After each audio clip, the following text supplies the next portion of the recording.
Tout bon? Mhm. Allez, go. C'est parti. Bonjour à tous et merci d'être là parmi nous sur le Zoom de Blockchain HEC Paris. C'est un grand honneur d'accueillir les équipes MightyVChain, Sandaga, Stardome qui vont nous parler de leur aventure de start-up en pleine création, à des étapes, vous le verrez, qui sont très différentes les unes des autres, et toutes très impliquées dans la crypto-économie et la blockchain. Donc 2 points avant toute chose à vous demander. Le premier, c'est de suivre notre page LinkedIn, tout simple. Et puis aussi de vous inscrire aux prochaines conférences qui vont bientôt être ouvertes sur notre site blockchain-hec.com. Donc il y a par exemple le 2 novembre un point sur les marchés avec Blockchain Expert. Le 9 novembre, le HAMA VeChain Tech, ou VET pour les connaisseurs, avec le responsable Europe de l'écosystème VeChain. Le 11 novembre, on a une session dédiée à la créateur économie avec Ethan Pierce. Le 16 novembre, Adrien Hubert qui nous fera découvrir le projet responsable Cardano Shift Programme. Et le 23 novembre, Marius Campos lui-même avec un AMA SmartLink qui propose des applis décentralisés, notamment du e-commerce. Bref, je vous invite régulièrement à faire un tour sur notre site et j'en profite aussi pour faire un appel à candidature pour venir nous aider à organiser ces conférences. Donc n'hésitez pas à me contacter directement sur le mail de blockchainhec@gmail.com. Bref, tous ces liens seront communiqués sur le chat dans tous les cas. Voilà, donc après cette longue introduction, je vous propose de plonger directement dans le cœur du sujet d'aujourd'hui. Donc on va parler, comme on en a dit, de MightyVChain, Sandaga, Stardome et de leur parcours, positionnement et challenge qu'elles sont en train de relever dans le monde du Web 3.0. Donc en termes de timing, 20 minutes de pitch, 10 minutes de Q&A avec l'ordre suivant, MightyVChain, Sandaga, Stardome. Donc je pense que j'ai fait le tour de la question. Justement, en parlant de questions, vous pouvez notamment poser toutes vos questions dans le chat. On les reprendra dans le Q&A. Et voilà, donc Junior, j'ai plus qu'à te laisser the floor is yours, comme on dit. Bonjour. Bonjour à tous. Donc effectivement, je m'appelle Junior Bouis, je suis un des cofondateurs de MightyVChain. Moi, j'ai un parcours commercial dans l'informatique traditionnelle et ancien sportif de haut niveau. J'ai toujours été actif dans le monde du sport. J'ai créé plusieurs startups qui proposaient des produits et des services dans le monde du sport. Et j'ai rencontré l'équipe de MightyVChain qui, à l'époque, développait un produit semblable en termes de technologie, mais pas en termes de positionnement, il y a de ça 3 ans. Et on a décidé de créer MightyVChain. MightyVChain, c'est une web TV développée sur la technologie de la blockchain qui permet à tous les acteurs du sport de pouvoir avoir leur propre web TV. Donc, quand je dis tous les acteurs du sport, c'est-à-dire qu'on va de l'athlète, le club, quel que soit le club, la ligue, la fédération, les médias sportifs ou les organisateurs d'événements. Donc, on a créé notre société il y a 3 ans, à l'époque où les IEO étaient quelque chose de magique, où il suffisait d'avoir un PowerPoint pour pouvoir lever des millions d'euros. On est arrivé juste à la fin de la bulle, sans le savoir. Donc, voilà, on a lancé notre projet, qui était effectivement à l'époque un projet. On s'est amusé à faire des roadshows, à faire le tour du monde, que ce soit à Dubaï, à Hong Kong, pour présenter notre projet, pour lancer notre IEO. Et la première IEO a eu un petit peu de mal puisque le lancement de l'IEO était 24 heures après le premier gros décrochage du Bitcoin, il y a 3 ans, pour ceux qui s'en souviennent. Et donc, ça a été relativement compliqué et difficile. Et c'est la raison pour laquelle, d'un PowerPoint à l'époque, on a décidé de se concentrer sur notre société, puisque la blockchain, c'est bien, mais c'est avant tout des sociétés et ce ne sont pas que des projets. Donc, on s'est concentré sur le développement de notre outil, le développement de notre plateforme et le développement commercial de cet outil. Donc, la philosophie de MightyVChain, c'était de permettre aux 99,8 ou 9% d'événements sportifs de pouvoir avoir une visibilité, de pouvoir diffuser leur événement sur un média. Aujourd'hui, effectivement, surtout en France, mis à part le sport, un petit peu de Formule 1 et de tennis, il n'y a pas beaucoup d'événements sportifs, mais permettre à la fois à un club amateur un club de jeunes ou un club de sport dit mineur, même si j'aime pas beaucoup ce terme-là, de pouvoir être diffusé et bénéficier d'une audience et développer son audience. Aujourd'hui, on a plus de 700 structures sportives qui utilisent MyTV Chain, qui ont des web TV plus ou moins actives dans 56 pays, sur les Incroyable, 5 continents. magnifique. Alors, je rigole parce qu'en fait, on a un client en Australie, ce qui nous a permis de pouvoir cocher le 5e continent. Mais voilà, on est surtout développé en France et en Europe, avec aussi une grosse présence en Afrique. Pour parler des plus grosses références, aujourd'hui, on accompagne Sport en France depuis pratiquement sa création. Sport en France, c'est la télévision du CNOSF, le Comité national olympique et sportif français, qui, depuis plus de 2 ans, a lancé une chaîne de télévision sur le câble satellite en 24/7 pour mettre en avant aussi tous les sports et sans avoir de problématique d'audience sans que l'audience ne soit un critère pour la diffusion. Et on partageait cette philosophie, on partageait cette mission. Et donc, naturellement, on collabore ensemble depuis plus de 2 ans maintenant, puisque c'est nous qui fournissons toute la partie numérique et la diffusion numérique de sport en France grâce à MyTV Chain et via MyTV Chain. Donc, Sport en France, sur MyTV Chain, c'est plus de 80 sports, des centaines de lives par an et vraiment une audience qui accélère de plus en plus puisqu'on a dépassé les 5 millions de vues sur la partie numérique. On travaille aussi avec indirectement la Fédération française de football, avec un des ayants droit de la fédération qui a acheté les droits de National 2 et National 3. Et on diffuse les matchs, l'intégralité des matchs de tous les week-ends. Et plus récemment avec la Fédération française de handball, où on a sorti la web TV de la Ligue féminine de handball pour permettre à la Ligue féminine de handball d'avoir un maximum de visibilité, un maximum d'audience tous les week-ends sur ces différents matchs. Voilà pour parler des plus grosses références, mais aujourd'hui, il y a plus une quinzaine de fédérations sportives qui utilisent MyTV Chain pour la fédération et pour leur club. Les 3 piliers de MyTV Chain ont été de permettre à tous ces clubs-là de pouvoir bénéficier d'une web TV. Alors, vous m'allez dire pourquoi une web TV? Il y a YouTube, il y a Facebook qui permet de pouvoir gérer ce genre de choses-là. Mais l'idée, vraiment, c'était de permettre à ces clubs-là de pouvoir, premièrement, maîtriser leur communauté, puisque sur MyTV Chain, chaque créateur de web TV va pouvoir maîtriser sa communauté. Chaque abonné à sa web TV va pouvoir, le créateur de la web TV va pouvoir maîtriser ses datas et se constituer une fanbase propriétaire. Aujourd'hui, si vous avez une chaîne YouTube, mis à part le nombre de followers que vous avez sur votre chaîne, c'est à peu près la seule data que vous maîtrisez de votre communauté. Et alors que c'est vous qui produisez le contenu, qui êtes le produit, c'est YouTube qui bénéficie de la communauté et qui se sert de la communauté. Donc sur MyTV Chain, c'était vraiment important de permettre à tous ces clubs-là de pouvoir développer leur fanbase propriétaire grâce à leurs vidéos et grâce à leur contenu. Le deuxième pilier, c'était le droit à l'image. Et toujours pareil, sur MyTV Chain, nous n'avons aucun droit à l'image. Toutes les images appartiennent aux créateurs de contenu et sont la propriété du créateur de contenu. Nous ne faisons rien de ces images-là, contrairement à YouTube ou Facebook, où quand vous déposez une vidéo sur ces plateformes-là, c'est cadeau, ils en font ce qu'ils veulent. Peu de gens le savent, mais effectivement, on perd tous nos droits intellectuels sur nos vidéos. Et la blockchain nous aide justement à sécuriser toute cette partie-là, entre autres. Et le troisième pilier, c'était de permettre à ces communautés de pouvoir monétiser leur contenu et leurs médias.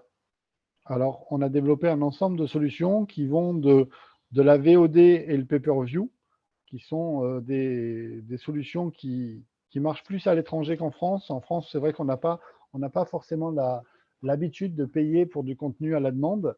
On est plus habitué à s'abonner et les abonnements sont compliqués parce qu'une fois qu'on a payé l'abonnement Netflix, l'abonnement Spotify et Disney Plus pour les enfants, ça commence à représenter un gros budget.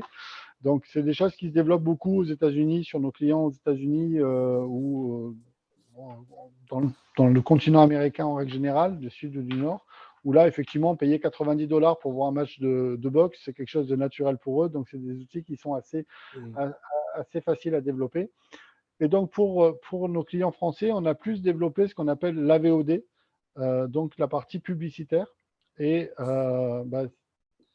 par rapport à ça, on a deux solutions. La solution à la YouTube avec du CPM, où il faut générer des millions et des millions de vues pour pouvoir espérer avoir un petit peu d'argent. Nous, on a pris le parti de pouvoir développer une régie publicitaire, un ensemble d'outils publicitaires mis à disposition de nos clients, sur lesquels ils vont pouvoir mettre en avant leurs propres sponsors et vendre et commercialiser ces espaces-là à leurs propres sponsors. Alors, pour un club amateur, un club de basket en région, il va pouvoir aller voir l'auto-école du coin et lui vendre un pré-roll vidéo, puisqu'aujourd'hui, n'importe quelle PME peut créer une petite vidéo publicitaire, va pouvoir lui vendre un pré-roll vidéo pour tous les matchs des U16, U17, U18 qui sont dans la cible de cette auto-école. Et il va pouvoir lui vendre cet espace-là des centaines ou quelques milliers d'euros sans avoir d'incidence sur le CPM, puisque c'est vraiment une audience qui est très ciblée. Et l'auto-école, plutôt que d'acheter un 4x3 en face d'un lycée, sera très contente de soutenir le club. Voilà une typologie d'exemple de cette régie publicitaire et de ce que ça peut apporter à nos clubs. Et le troisième point qu'on est en train de développer, c'est de développer toute la partie NFT. Alors, c'est le mot à la mode et on en parlera aussi par la suite. Mais là, nous sommes en train de développer la plateforme du NFT sportif qui est en train de… Le NFT dans le sport est en train de générer des centaines de millions de dollars, voire des milliards de dollars, suivant quelle période on prend. Mais toujours pareil, aujourd'hui, c'est accessible pour les gros, pour la NFL, la NBA, le foot de la Ligue 1. Aujourd'hui, tous les sports mineurs, tous ces sports de niche n'ont pas forcément accès à ces plateformes-là, n'ont pas forcément accès à ces outils-là. Et l'ambition de MyTV, c'est de pouvoir leur proposer effectivement une plateforme sur laquelle on va pouvoir les accompagner avec un accompagnement à 360 degrés pour leur permettre de pouvoir à la fois discuter sur leur stratégie de développement du NFT, qu'est-ce qu'ils veulent faire sur le NFT, est-ce qu'ils veulent faire de la vidéo, est-ce qu'ils veulent faire des cartes de collection, etc. Donc, on va les accompagner sur la création de ce NFT, à la fois graphique, mais aussi au niveau de la technologie. Est-ce qu'on va vouloir faire des enchères? Est-ce qu'on va vouloir vendre des packages? Et on va les accompagner là-dessus. Et enfin, de pouvoir vendre ces NFT sur la marketplace et de pouvoir les échanger sur cette propre marketplace. Donc, voilà rapidement et concrètement ce que nous faisons. Moi, ce que je vous propose, c'est de vous montrer la plateforme Web TV en direct et voir un petit peu à quoi elle ressemble, si ça vous convient. Avec plaisir. Alors, voilà. Est-ce que vous voyez mon écran? Complètement. Ok, donc voilà à quoi ressemble MyTV aujourd'hui. Je dis aujourd'hui parce qu'on est en train, bien entendu, le cordonnier étant toujours le plus mal chaussé, on s'occupe beaucoup trop de nos clients, pas assez de nous, mais là, ça y est, on est en train de travailler sur la V2 qui arrivera en fin d'année. Donc, vous allez pouvoir accéder à l'ensemble des Web TV de nos clients ou par catégorie, que ce soit des sports collectifs, individuels, du coaching, des agents et le e-sport qui commence à arriver sur la plateforme. Vous allez pouvoir voir les prochains directs à venir où, comme vous le voyez, on a à la fois du water polo, du handball, du hockey, du football américain, du basket. Le week-end dernier, on a eu plus de 120 lives qui ont été faits sur MyTV Chain, sur la plateforme, sur le seul week-end dernier. Et c'est en croissance permanente. On va pouvoir voir les vidéos les plus populaires en replay, les vidéos les plus vues. Et je suis très, très fier de pouvoir le montrer en montrant que dans les vidéos les plus vues, c'est du footy-volley. Pour ceux qui connaissent, ça reste quand même un sport de niche, ou les championnats d'Europe de twirling bâton. Je ne sais pas si tout le monde sait ce qu'est le twirling bâton, mais le twirling bâton, c'est le niveau sportif professionnel, entre guillemets, des majorettes. Excellent. Voilà. Vous ne leur direz pas que j'ai dit ça. Je n'ai pas le droit de le dire, mais c'était pour expliquer un petit peu. Et voilà, un sport de niche comme celui-là, qui ne représente pas forcément beaucoup de licenciés, etc., a une audience parce que tous ces sports-là ont des bases de fans malgré tout importantes, certes pas aussi importantes que la NBA ou que la Ligue 1 ou que la Liga, mais ces fans-là sont des fans qui sont beaucoup plus impliqués parce qu'ils sont sevrés, ils n'ont aucune image, ils n'ont très peu d'images et dès qu'il y en a, ils sont là, ils sont présents et ils sont présents en masse. Vous allez avoir aussi les dernières vidéos postées et je vais vous montrer en fait à quoi ressemble une web TV d'un club. Donc là, typiquement, c'est la web TV de sport en France. Je ne sais pas si vous entendez l'image de la vidéo qui est lancée. Vous entendez le son? Non. Non, ça va, ça ne vous gêne pas? Je vais le couper parce que moi j'ai le retour. Mais vous allez avoir effectivement la possibilité, si vous êtes un athlète, si vous êtes un club de sport, une fédération, d'avoir une web TV comme ceci, sur laquelle vous allez pouvoir gérer votre logo, votre fond d'écran, d'avoir le nombre de vues, vos followers, les différents liens. Ici, c'est le live en cours qui apparaît directement. Donc là, vous voyez, on a la finale de la Coupe d'Europe d'escalade qui est en diffusion en ce moment sur MyTV Chain et sur la chaîne de sport en France. Génial. Et vous allez pouvoir gérer vos prochains événements, mais surtout un ensemble de playlists qui est hiérarchisé que vous pouvez gérer vous-même. Donc voilà, ici, on est sur la chaîne du Comité national olympique et sportif et vous allez pouvoir avoir effectivement tous ces playlists que vous allez pouvoir gérer et on va pouvoir effectivement mettre en avant tous les sports et tout type de sport. Fantastique. Voilà, je crois que je dois être à 18 minutes si mon compteur est bon. Bravo. On va essayer Excellent.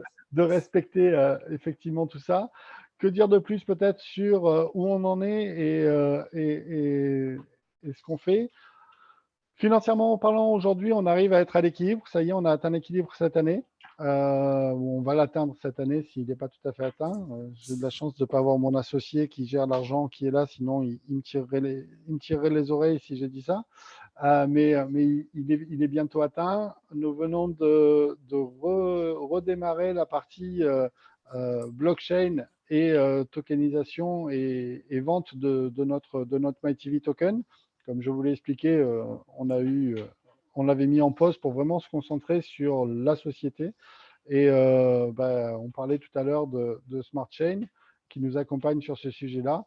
Et je vous annonce que depuis quelques minutes, nous avons terminé la vente privée du MyTV Token, où nous avons levé plus de 730 000 dollars sur le premier tour de Bravo. la vente privée. Bravo. Ouais, Merci. bravo. Voilà, donc ça, j'ai eu la bonne nouvelle juste avant d'arriver. Le deuxième tour de cette vente privée va sortir dans les prochains jours pour une vente publique courant novembre. D'accord. Voilà pour là où on en est.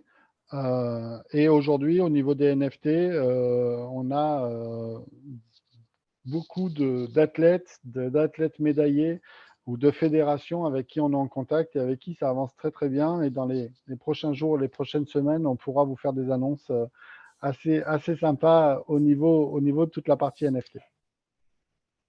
Excellent. Bravo encore. Merci, Junior. Merci beaucoup. Des petites questions peut-être là de certains d'entre vous. Je pense qu'en plus, on a un petit comité, enfin, petit, c'est vite dit, mais est-ce que vous voulez prendre la parole? N'hésitez pas si vous avez des questions ou à les poser directement dans le chat. Mais sinon, moi, je vais peut-être reprendre peut-être une question Bien sûr. sur la genèse de MyTV Chain. Et puis aussi, peut-être quelques mots sur toi, enfin, d'où tu viens, comment t'en es venu à créer cette aventure. Et voilà, enfin, Alors, la genèse de MyTV Chain, avant MyTV Chain, il y a 4-5 ans, il y a un média qui avait été créé par mes associés actuels qui s'appelait One Place to Be et qui proposait justement des web TV. Alors, on parle de ça il y a 5 ans. Ça paraît pas loin, mais à l'époque, il n'y avait pas de YouTube Live ou de Facebook Live. Euh, c'est c'est- c'est, euh, c'est arrivé juste après. Et donc, on travaillait déjà ensemble sur d'autres projets, d'autres idées. Et quand j'ai vu leurs produits, quand j'ai vu leurs projets, d'autant plus que un des associés est lui spécialisé dans tout ce qui est télévision et télévision sportive, entre autres, euh, je me suis dit, connaissant bien le milieu du sport, puisque, voilà, comme je vous le disais, moi, je suis tombé dans le sport il y a plus de 30 ans et j'y suis resté. Euh, je me suis dit, c'est l'outil parfait pour permettre à tous ces clubs-là de pouvoir avoir de la visibilité et déjà augmenter leur audience, augmenter leur fan base et générer des revenus. Moi, le premier, quand j'amenais mes enfants au match de hand de ma grande, quand je l'accompagnais le week-end, j'avais tous les parents qui me disaient tu nous appelles pour nous donner le score, tu nous envoies des SMS, etc. Là, grâce à MyTV Chain, avec un simple smartphone, on peut, et les accords qu'on a passés avec Switch Live, que vous connaissez peut-être, qui est une très belle start-up française aussi, qui permet de pouvoir faire de la captation avec l'incrustation de scores via un téléphone portable. mhm. On permet à n'importe quel club, à n'importe quel sport, de pouvoir être diffusé en live, comme les grands, et de pouvoir être vu. Donc voilà un petit peu comment on a créé MyTV Chain.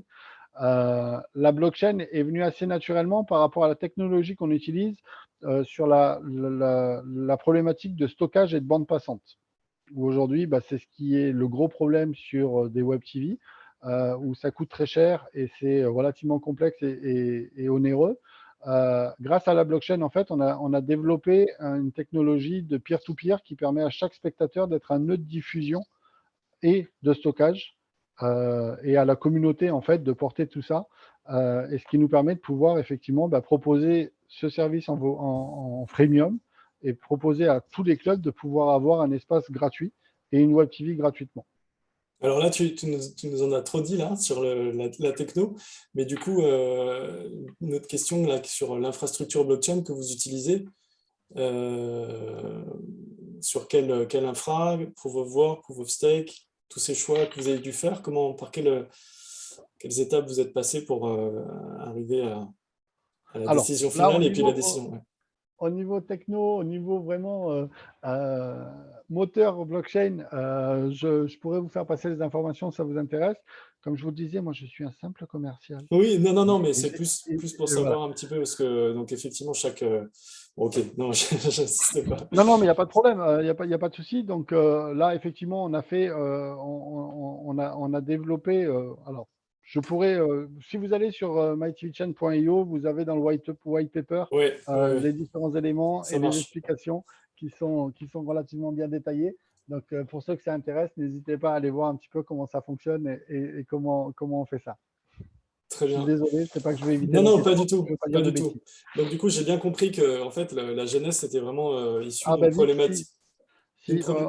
on a l'avantage d'avoir Victor qui est là. Si tu veux répondre, Victor, avec plaisir. Ah oui, complètement, ouais, absolument. Bonjour, Bonjour Victor, merci, bonjour à merci tous. d'intervenir. Bonjour à tous.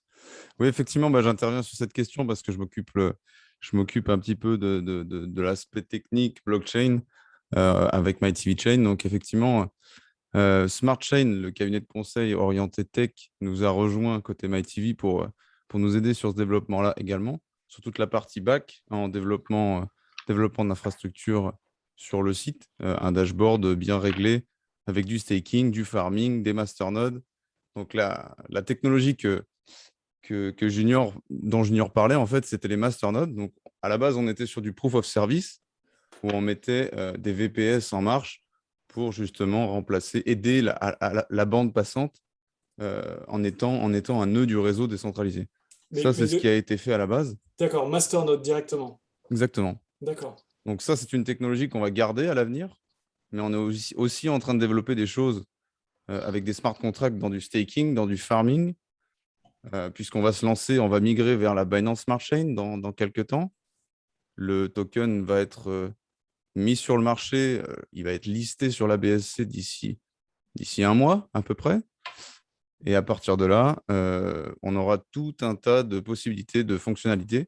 Et le token aura une visée évidemment spéculative, comme tous les tokens de la blockchain, mais pas que. Il sera aussi utile dans les transferts de NFT sur du buyback, un système de burn, tout un tas d'incentives qui vont faire en sorte que l'utilisateur s'y retrouve et que le token, lui, prenne de la valeur avec le temps pour que chaque investisseur puisse s'y retrouver finalement.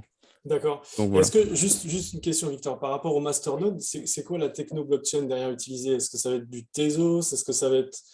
Enfin, tu vois, le masternode étant, oui, un nœud master, mais finalement, derrière, quel est le protocole utilisé? En fait, la blockchain qui est utilisée jusqu'à aujourd'hui, on était sur le réseau Ethereum.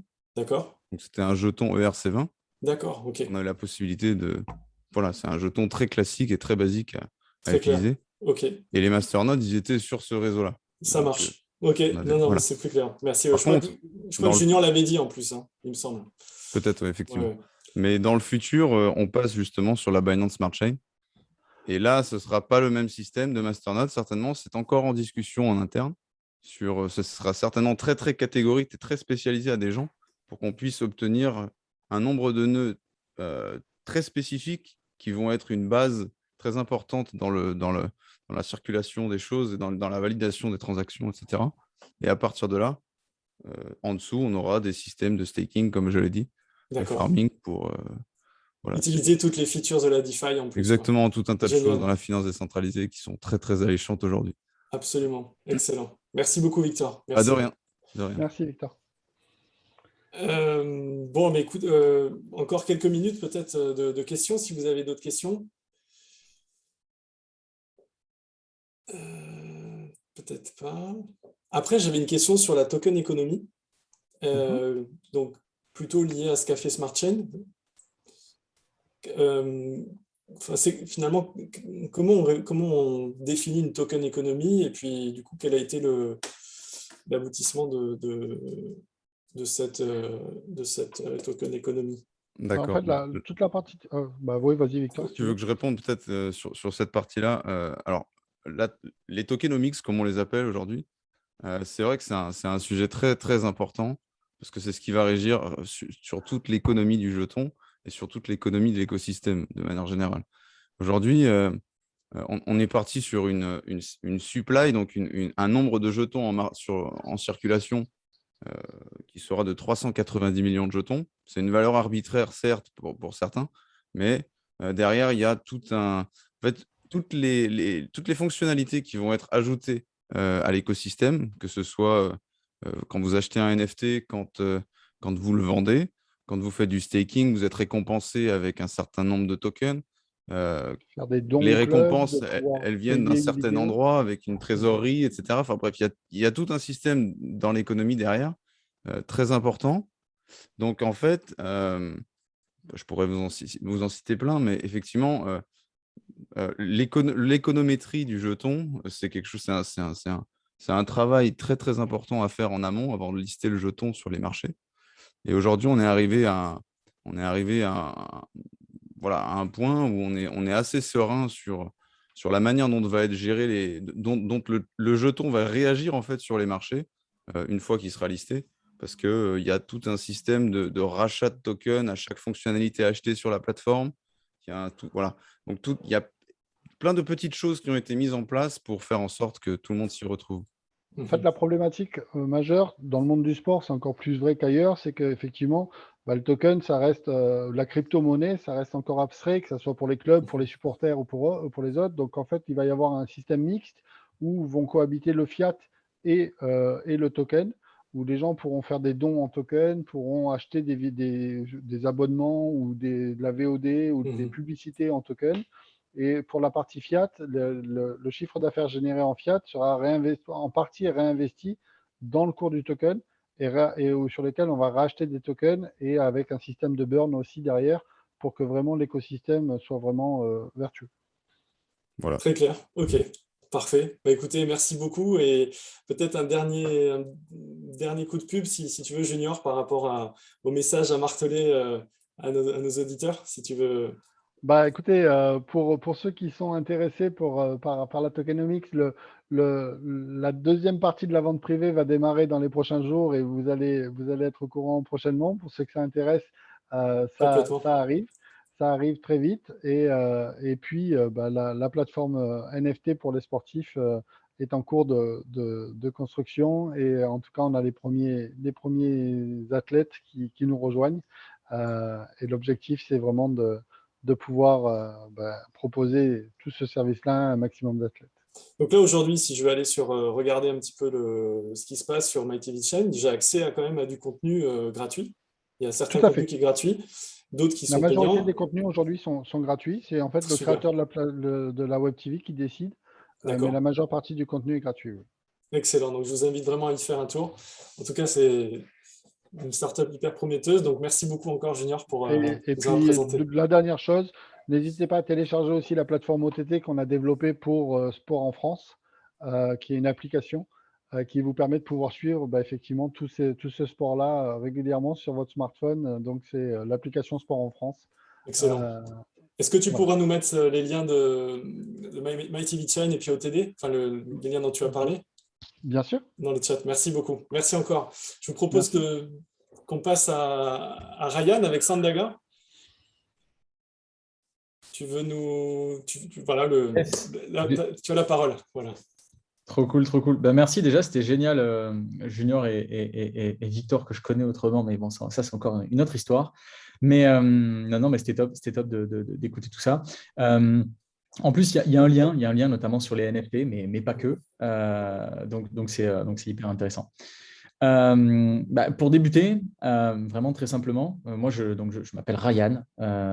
Je ne suis pas du tout à la base issu du monde de la crypto, comme je pense beaucoup de personnes ici. Et de façon, de manière générale, il n'y a pas encore vraiment, je pense, d'études dans la crypto, etc. Donc concrètement, on est tous des pièces rapportées. Parce qu'à un moment donné, je pense qu'on s'est dit, waouh, ok, ça a l'air intéressant, il y a quelque chose qui nous a agrippé. Alors moi, je ne me suis pas forcément fait attraper par le côté crypto, Bitcoin, etc. C'est vraiment, vraiment, vraiment les NFT qui, moi, ont fini de me convaincre du monde de la crypto. Donc, pour être vraiment très, très, très synthétique, c'était avec Ludovic, donc mon associé de toujours, qui effectivement, voilà, nous, on a une boîte. C'est pour la raison pour laquelle on est là. Je suis à Station F à Paris. On a une boîte qui s'appelle Appicab. Bon, vraiment, absolument aucun rapport avec ce qu'on fait là sur Sandaga, mais c'est une startup, effectivement, grâce à laquelle effectivement, on est rentré à Station F. Il y a eu donc du coup, voilà, on a une douzaine d'employés, etc. Enfin, bref, c'est une startup qui marche très bien, on est très content. Et c'est pas le sujet. Concrètement, on est rentré à Station F, il y a eu donc ce Covid. Donc du coup, voilà, on a dû mettre un peu toute l'équipe en télétravail. Et ce qui s'est passé, c'est que concrètement, en télétravail, on est tombé à un moment donné sur ces fameux NFT. Donc du coup, voilà, un soir, je dis à Ludovic, mon associé, je dis écoute, qu'est-ce que c'est que cette histoire-là? Il faut qu'on aille regarder, il faut qu'on aille checker ce que c'est. Du coup, on se prend un week-end entier en Zoom tous les deux, voilà, comme là. Hein. Sauf qu'on a passé samedi, dimanche, 12 heures, en mode on va fouiller les NFT, il faut qu'on comprenne qu'est-ce que c'est que cette histoire. Et en fait, pourquoi est-ce qu'on allait fouiller tout ça? Pourquoi est-ce qu'on a fait tout ça? C'est parce qu'en fait, on avait en fait une envie au fond, hein, c'était qu'en fait, Ludovic est directeur artistique, donc lui vraiment le côté artistique, c'est vraiment son truc. Et on a toujours voulu créer quelque chose dans la partie artistique. Et au-delà de ça, on a une pote à nous qui s'appelle Hélène C, qui du coup est la femme d'Omar Sy et avec laquelle on est potes maintenant, très très potes. Vraiment, c'est vraiment une grande sœur. Hein. On n'est vraiment pas juste potes, c'est vraiment, voilà, on se connaît très très bien. Et depuis maintenant un petit bout de temps, depuis 2016. Et alors, comment on s'est connus? Pareil, hein, là, ça va être une petite partie aussi historique hein, avant de passer sur ce qu'on fait concrètement, mais c'est toujours intéressant. Concrètement, sur la Complètement. partie historique, ce qui se passe, c'est qu'en fait, nous, avec Lud, donc moi, je finis mes études. Alors, pour la petite anecdote, Ludovic, lui, il est directeur artistique. Moi, aucun rapport non plus. Je suis ingénieur en aéronautique et spatiale. Voilà, absolument aucun rapport. Notre Welcome. startup- Exactement. Donc, c'est vrai, on en avait discuté, mais donc voilà. Et donc, du coup, la startup qu'on a là, enfin bref, c'est de la marque employeur pour les cabinets d'expertise comptable. Enfin bref, c'est le gros camoulox. Mais bon, voilà, c'est aussi ça l'entrepreneuriat. Et donc, du coup, quand je finis mes études, on se rejoint avec Ludovic, et puis on se dit, bah, écoute, on va créer une petite boîte qu'on appelait Butter and Butter, qui est une agence créative. Voilà, où on a essayé un peu à droite à gauche de faire des sites internet, d'essayer de se débrouiller à faire des créas, etc., etc.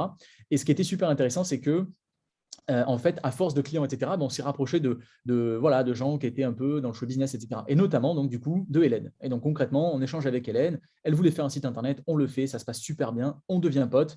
Les choses se faisant, on se dit que ce serait intéressant à terme qu'on crée quelque chose ensemble. Et donc, en fait, moi, depuis 2018, 2019 aussi, 2020, je n'y suis pas allé, 2021, mais là, j'y vais dans un mois aux États-Unis, chez eux, à Los Angeles. Concrètement, ce qui se passe, c'est qu'on se dit qu'il faut qu'on fasse quelque chose. Et donc, depuis 2018, on parle de ce quelque chose. Et ce quelque chose, on ne savait pas forcément ce que ça allait être, mais en tout cas, on savait que ça allait s'appeler Sandaga. Alors, pourquoi Sandaga? Parce que Sandaga, c'est le nom d'un marché ultra connu au Sénégal. Et comme vous le savez peut-être, Omar est d'origine sénégalaise et c'est quelque chose qui touche aussi énormément Hélène. Et donc, parti de ce constat-là, on voulait faire à la base un concurrent de Etsy. Donc, concrètement, Etsy, le site qui vend justement plein entre guillemets, d'objets faits main. Mais ce n'était pas quelque chose qui nous parlait et on ne sentait pas qu'il y avait quelque chose à faire. Pourquoi? Parce que nous, on voulait derrière redonner aux créateurs africains et on estimait qu'ils s'étaient un peu trop exclus des marchés entre guillemets, occidentaux, américains, européens. Et concrètement, le temps passe, il se passe justement cette histoire d'NFT, on commence à creuser avec Lude, moi je commence à acheter mes premiers NFT, Lude aussi, on commence à s'y intéresser, on commence à rentrer dans les Discords, on commence à se passionner pour ça, et là on se dit ok, là vraiment il y a quelque chose, il faut qu'on échange avec Hélène, on discute avec Hélène, on se dit bah, franchement, Sandaga, il faut que ça aille là-dessus, il faut vraiment qu'on fasse quelque chose là-dessus. Et on a un pote à nous, donc justement Vincent, qui lui aussi est chez Smart Chain et qui du coup connaît très très bien les NFT, avec qui on a échangé, et puis tout ça s'est déroulé gentiment, et du coup on en arrive donc maintenant aujourd'hui à Sandaga. Et c'est là qu'on va pouvoir justement dérouler ce qui nous intéresse. Alors concrètement, Sandaga, qu'est-ce que c'est? Sandaga, c'est un projet qui se veut être une marketplace NFT. Donc aujourd'hui, des marketplaces NFT, il y en a pas mal, notamment la plus connue, OpenSea, sur laquelle énormément de gens vont. Alors quand on est sur Ethereum ou autres Layer 2, Polygon, etc. Voilà, il y en a pas mal d'autres. Hein. On va pas tout citer. Il y a notamment Coinbase NFT qui va pas tarder à arriver et qui va aussi, je pense, avoir un certain poids sur le marché. Mais donc c'était vraiment ça le leitmotiv de base. Mais derrière, nous, on voulait aussi et surtout surfer. Junior l'avait dit aussi un petit peu, c'est vraiment que c'est vrai, hein, c'est à la mode en ce moment les NFT, pour le meilleur et parfois pour le pire. Hein, voilà, on ne rentrera pas dans les détails, mais je pense qu'on sait tous à quoi est-ce qu'on fait référence. C'est vrai qu'il y a des collections qui sont, c'est un peu, c'est intéressant, on va dire. Donc du coup, ce qui se passe, c'est qu'on se dit, OK, on va créer ce projet Sandaga, qui va vraiment être une marketplace NFT, et on va y lier justement une collection NFT. Et cette collection NFT, c'est les Metaverse Marauders. Alors concrètement, les Metaverse Marauders, c'est un peu à la base un rêve d'enfant avec Ludovic, parce que comme je vous l'ai dit, franchement, avec Ludovic, on est vraiment des gamins là-dessus. On aime tout ce qui est sci-fi, etc. Et concrètement, on part de ce constat de se dire, il faut qu'on se fasse plaisir, il faut qu'on crée une collection NFT qui soit à la fois artistiquement aboutie, mais aussi et surtout qui, dans l'histoire, ce que les Américains aiment à dire, le lore, soit très complète. Et concrètement, on est venu avec les Metaverse Marauders. Donc, c'est quelque chose qui s'est créé vraiment, hein, on a passé vraiment énormément de temps pour créer tout ça. C'était hyper intéressant. Ensuite, on s'est entouré, hein, notamment de Vincent et de pas mal de gens maintenant. Il y a une quinzaine de personnes, donc c'est plutôt sympa. Mais concrètement, ça a pris quand même du temps et c'est hyper intéressant là où on en est et surtout là où on veut arriver. Concrètement, voilà ce qu'il en est. Donc, concrètement, on a Sandaga, la marketplace NFT, qu'on est en train de créer, et justement, derrière, les Metaverse Marauders, qui est justement une collection NFT. Et justement, là, on va y revenir. Donc là, je vais partager mon écran pour qu'on puisse y voir un petit peu plus clair. Alors, partage d'écran, voilà. Normalement, ça devrait arriver. Tu me dis, David, si toi, tu vois quelque chose. C'est bon, ouais, impeccable. Génial. Alors, pour ne rien vous cacher, ça, c'est ce que nous, on envoie ce qu'on appelle les influenceurs. Oui, il y a des influenceurs de la crypto, bien sûr. Il fallait qu'il y en ait. Hein. Donc, concrètement, il y en a. Et c'est ce qu'on leur envoie pour qui parle de nous. Parce que concrètement, là, nous, on a une sortie qui est prévue ce vendredi. Donc concrètement, c'est dans pas très longtemps. Et c'est vrai que du coup, on met les bouchées doubles pour s'assurer qu'il y ait un max de promotion et de visibilité pour le projet. À savoir que tout est en anglais. Vous allez le voir quand je vais défiler la présentation. On va prendre que certains aspects, ceux qui nous intéressent le plus. Et justement, on va aller dérouler tout ça. Donc évidemment, à la fin, il y a des questions qu'on pourra poser. N'hésitez pas si entre-temps, vous voulez poser des questions. C'est hyper intéressant aussi. Donc voilà. Les Metaverse Marauders. Donc, dedans, on va parler évidemment de Sandaga. Je t'arrête, juste n'hésitez pas, hein, vous réactionnez votre micro et vous posez vos questions en live, il n'y a pas de souci. Hein. Exactement. Moi, je trouve que c'est plus cool. C'est plus cool, absolument. C'est un échange. Voilà, on est en train de discuter entre potes. Donc, voilà. Exactement. Si on peut se couper, on y va. Donc concrètement, passons sur la table des matières, on s'en fout. Concrètement, le projet, je vous l'ai dit, hein, donc on est 3 cofondateurs. Donc là, on a créé justement ce qu'ils appellent les Américains la LLC. Alors ça sonne comme LNC, mais ça n'a absolument aucun rapport. Je lui fais la blague de temps en temps parce que j'ai beaucoup d'humour, mais c'est LLC, donc voilà, hein, c'est le genre de SAS, SARL, l'équivalent américain. Donc on l'a créé là, il y a très peu de temps, aux États-Unis. Donc voilà, c'est une boîte qui se veut être américaine, mais on va aussi et surtout évidemment créer le pendant français. Voilà, bon, pour la petite anecdote et le petit côté législatif. Donc voilà, 3 cofondateurs.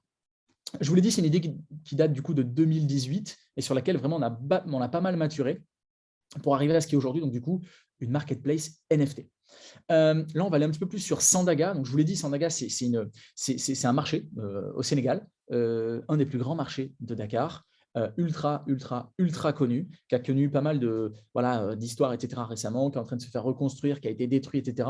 Il a une histoire assez sympa, ce marché. Ensuite, justement, pour la roadmap, donc il lie, je pense que vous l'aurez compris, cette roadmap va lier les 2 projets. Donc, juste pour un petit peu plus de clarification, le projet, entre guillemets, mère, on va dire, c'est Sandaga. Dans Sandaga, on va y revenir, mais vraiment pour que ce soit plus clair pour tout le monde, dans Sandaga, il va y avoir tout un tas d'écosystèmes, il y a un véritable écosystème. Dans cet écosystème, sur Sandaga, qui va justement être à la base une marketplace NFT, il va notamment y avoir ce que nous on appelle le Daga Lab. Alors le Daga Lab, ça rejoint à la fois Junior sur quelques aspects, notamment celui sur les NFT avec les sportifs. Et je pense que ça rejoindra aussi Mathieu sur Stardom avec justement ce qu'eux essaient de faire. Concrètement, qu'est-ce que c'est que le Daga Labs? Pour nous, le Daga Labs, ça va être un NFT studio, donc concrètement un studio dans lequel on va créer des NFT pour des célébrités et pour des marques. Donc, le but, c'est que concrètement, via notamment les contacts d'Hélène, qui connaît énormément de monde, on va pouvoir justement créer comme ça des collections NFT qui, elles, seront proposées exclusivement sur la plateforme Sandaga NFT et qui, du coup, lorsqu'on aura un Metaverse Marauders, et ça, je vais y revenir, justement, on aura des avantages comme par exemple une whitelist pour ces collections qui seront très demandées, du airdrop, etc. Mais pas mal aussi d'autres utilités, mais on va y revenir. Ça, c'était pour la prise de recul, mais encore une fois, il faut prendre Metaverse Marauders comme un des projets du Daga Labs. En fait, le projet principal, le projet qui va à chaque fois sous-tendre Sandaga. Donc pour nous, c'est le projet le plus important du Daga Labs et c'est ce qui va faire en sorte que lorsque on fait partie des Metaverse Marauders, on va bénéficier derrière entre guillemets, du succès de Sandaga. Donc on y met vraiment beaucoup d'énergie et pour nous, c'est hyper important, les Metaverse Marauders, et on estime derrière avoir toute une roadmap qui sera, elle, différente de Sandaga. On imagine beaucoup de choses. On a notamment eu des rendez-vous très récemment. Alors, j'en parle pas forcément à la communauté, nous, parce qu'on a une petite communauté, je vous en parlerai après, sur Twitter et sur Discord. Mais par exemple, on a échangé il y a 2 semaines de ça avec Netflix sur pas mal d'éléments. Voilà, pour essayer de voir un petit peu comment est-ce qu'on pouvait travailler avec eux, à la fois sur l'histoire des Metaverse Marauders, parce que c'est une histoire qui est riche, on peut faire des choses là-dessus, et notamment Omar a signé récemment un deal avec Netflix sur, pas Lupin, Lupin qui a bien marché, mais sur aussi tout ce qui est justement licence, etc., production, etc. Donc pourquoi pas aussi s'imaginer à faire ça, mais aussi surtout faire des NFT pour Netflix, pourquoi pas, c'est des choses sur lesquelles effectivement on est en train d'échanger avec eux. Voilà, donc c'est dire à chaque fois l'étendue de ce qu'il est possible de faire avec Sandaga et les Metaverse Marauders. Donc sur la roadmap, on le voit, c'est assez simple. Concrètement, il y avait une idée et on est venu justement cumuler tout un tas de features jusqu'à arriver effectivement à ce sur quoi on est aujourd'hui. Donc là, on est ici sur le point 2. Le point 2, qu'est-ce qui s'est passé concrètement? On a fait déjà une première pre-sale, comme on dit dans le monde des NFT. Donc concrètement, il y a eu une première pré-vente. Cette pré-vente, elle a eu lieu sur Arbitrum. Alors pour ceux qui savent, Arbitrum, c'est assez récent, donc 31 août. C'est un layer 2 d'Ethereum où effectivement, pour être très, très, très, très simple, on est toujours dans l'écosystème Ethereum. Ce n'est pas comme Polygon où il faut passer avec du Matic, etc., pour payer les gaz, etc. Là, on reste vraiment sur de l'ETH. Avec en plus de ça, alors il y a un bridge effectivement à faire pour passer de THL1 à Arbitrum. Et effectivement, ce qui s'y passe, c'est que concrètement, on paye très, très peu de gas fee et aussi les transactions sont ultra rapide. Et donc, du coup, on a voulu être une de ces premières collections sur Arbitrum. Le problème, c'est que derrière, effectivement, il y a très peu de volume puisque du coup, c'est quelque chose de très nouveau. Mais malgré tout, on a pu en vendre 1500. On a vendu 1500 Metaverse Marauders sur un total de 12 000 à 0,1 Ether, quand même un prix qui n'est pas non plus, c'est pas donné, on en est conscient, mais derrière, avec ce qu'on apporte, on estime que c'est quand même le prix. Mais concrètement, c'était déjà plutôt pas mal. Pour faire la transaction, le rapport, ça fait quand même 500 000 $. Donc voilà, il y en a qui me disent, oui, est-ce que c'est pas un échec, etc. Un échec à 500 000 $, ouais, je veux bien en faire tous les jeudis, moi, des échecs comme ça. Donc concrètement, voilà ce qu'il en est. Le point 3, du coup, on switch sur Layer 1, et c'est là qu'on est vraiment maintenant, on a switché sur Layer 1. Alors, ça nous a coûté un petit peu évidemment en gaspille. Hein. On est sur ETH maintenant Layer 1, donc ça coûte. Et maintenant, le but, c'est de faire cette sale, public sale, qui va justement, je vous le disais, hein, débuter donc, le 29 octobre, ce vendredi, sur Layer 1. Donc voilà, aujourd'hui, on a quelques chiffres à la fin. On a un petit peu plus de 8000 personnes sur le Discord. On va bientôt taper, notamment dans la soirée peut-être, les 4000 sur Twitter. Donc voilà, ça se passe bien. La hype est en train de se créer. Et c'est assez sympa ce qu'on arrive à créer. En tout cas, je l'estime. Petite question. Ouais, pourquoi Layer 1 ? Pourquoi vous n'êtes pas resté sur le Layer 2 ? Alors, le truc, c'était un souci de volume. En fait, nous, on est complètement convaincus que les NFT sur ETH vont être sur le Layer 2, sur des Layer 2, hein, parce qu'il n'y a pas que Arbitrum. C'est ça. Il y en a plusieurs. Mais pour l'instant, c'est un souci de volume. Voilà. Donc, c'est très simple. Hein. Tu vas par exemple sur OpenSea, tu vas dans Stats, ce que je fais 3 ou 4 fois par jour, pour être à jour, tu vois, sur les dernières collections. Ce qui se passe, c'est que tu verras très bien que les volumes, ils sont absolument colossaux. C'est simple, hein, pour être dans le top 10. Alors, le top 10 de base sur OpenSea, c'est le top 10 des 7 derniers jours. Hein. Il faut avoir au moins 3000 Ethers de volume traded. Donc, je te laisse faire le calcul aujourd'hui avec 4200 $, enfin l'ETH à 4200 $. Ça représente quelques millions. Et sans ça, tu n'es pas dans le top 10. C'est te dire l'argent qui est investi sur ETH dans les NFT. Tu ne trouves ça nulle part ailleurs. Solana est en train un petit peu effectivement aussi d'exploser, mais on est encore très très loin des chiffres que tu peux trouver sur ETH Layer 1. Donc voilà la raison pour laquelle on s'est dit, écoute, là on revient, ce n'est pas encore assez mature, mais ce qui est certain, c'est que nous on l'a en tête et on est persuadé qu'à terme, l'essentiel des NFT sur ETH en tout cas vont se passer sur le Layer 2, ça c'est une certitude. Donc voilà le pourquoi du mouvement. Non, mais tu as bien fait. Et si quelqu'un a des questions, n'hésitez pas. Et David, n'hésite pas à me dire aussi si je dépasse l'heure parce que je oui. Écoute, il nous reste 15 minutes. Okay. Non, attends, qu'est-ce que je dis ? Non, qu'est-ce que je raconte ? Il nous reste, on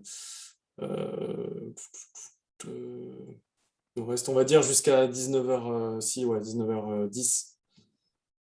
Okay. Je pense qu'on a pas mal décalé déjà dans la première. Donc 19h05, ouais. 19h05. Merci. Allez, c'est parti. Ouais. Ok, bon, 19h05. Ok, nickel. Donc concrètement, là, donc voilà. Donc on bridge maintenant sur Layer 1. D'accord ? Donc là, on est vraiment prêt sur Layer 1. Il se passe plein de choses. Effectivement, nous, on est en train de regarder à effectivement échanger avec pas mal de contacts d'Hélène pour qu'elle parle justement davantage du projet Metaverse Marauders parce que heureusement ou malheureusement, aujourd'hui, les NFT se vendent aussi et surtout avec la hype qu'il y a derrière, ce qui est un peu dommage parfois parce que des fois, il y a des projets qui se vendent et qui sont un peu vides. Voilà, je ne citerai pas, mais il y en a pas mal qui se vendent récemment et qui sont très vides. Mais voilà. Non, mais ensuite, voilà, ça reste des projets NFT, il n'y a pas de souci, mais c'est vrai que pas mal sont… Voilà, moi, je me questionne sur où va l'argent, etc. Mais ça, c'est encore un autre débat. Mais concrètement, voilà ce qu'il en est. Donc concrètement, là, on est prêt effectivement à partir sur du Layer 1. Et aussi, ce qu'on a fait, on a profité un peu de ce moment où on s'est un peu repositionné sur Layer 1 pour améliorer graphiquement la collection. Alors là, du coup, je vais me permettre de vous remontrer concrètement ce qu'il en est. Alors du coup, il va peut-être falloir que je repartage mon écran. Hop, nouveau partage, et je vais venir ici. Et là, en fait, je vais vous montrer ce qu'il en est aujourd'hui de l'amélioration de la collection, et justement pour que vous profitiez un petit peu plus de ce que je dis, parce que j'imagine que ceux qui ne connaissent pas les Metaverse Marauders sont en train de se dire, mais qu'est-ce qu'il nous raconte l'autre avec son histoire de NFT ? Donc, du coup, vous allez voir un petit peu plus ce qu'il en est. Est-ce que là, vous voyez… alors, attendez 2 petites secondes, je reviens 2 petites secondes.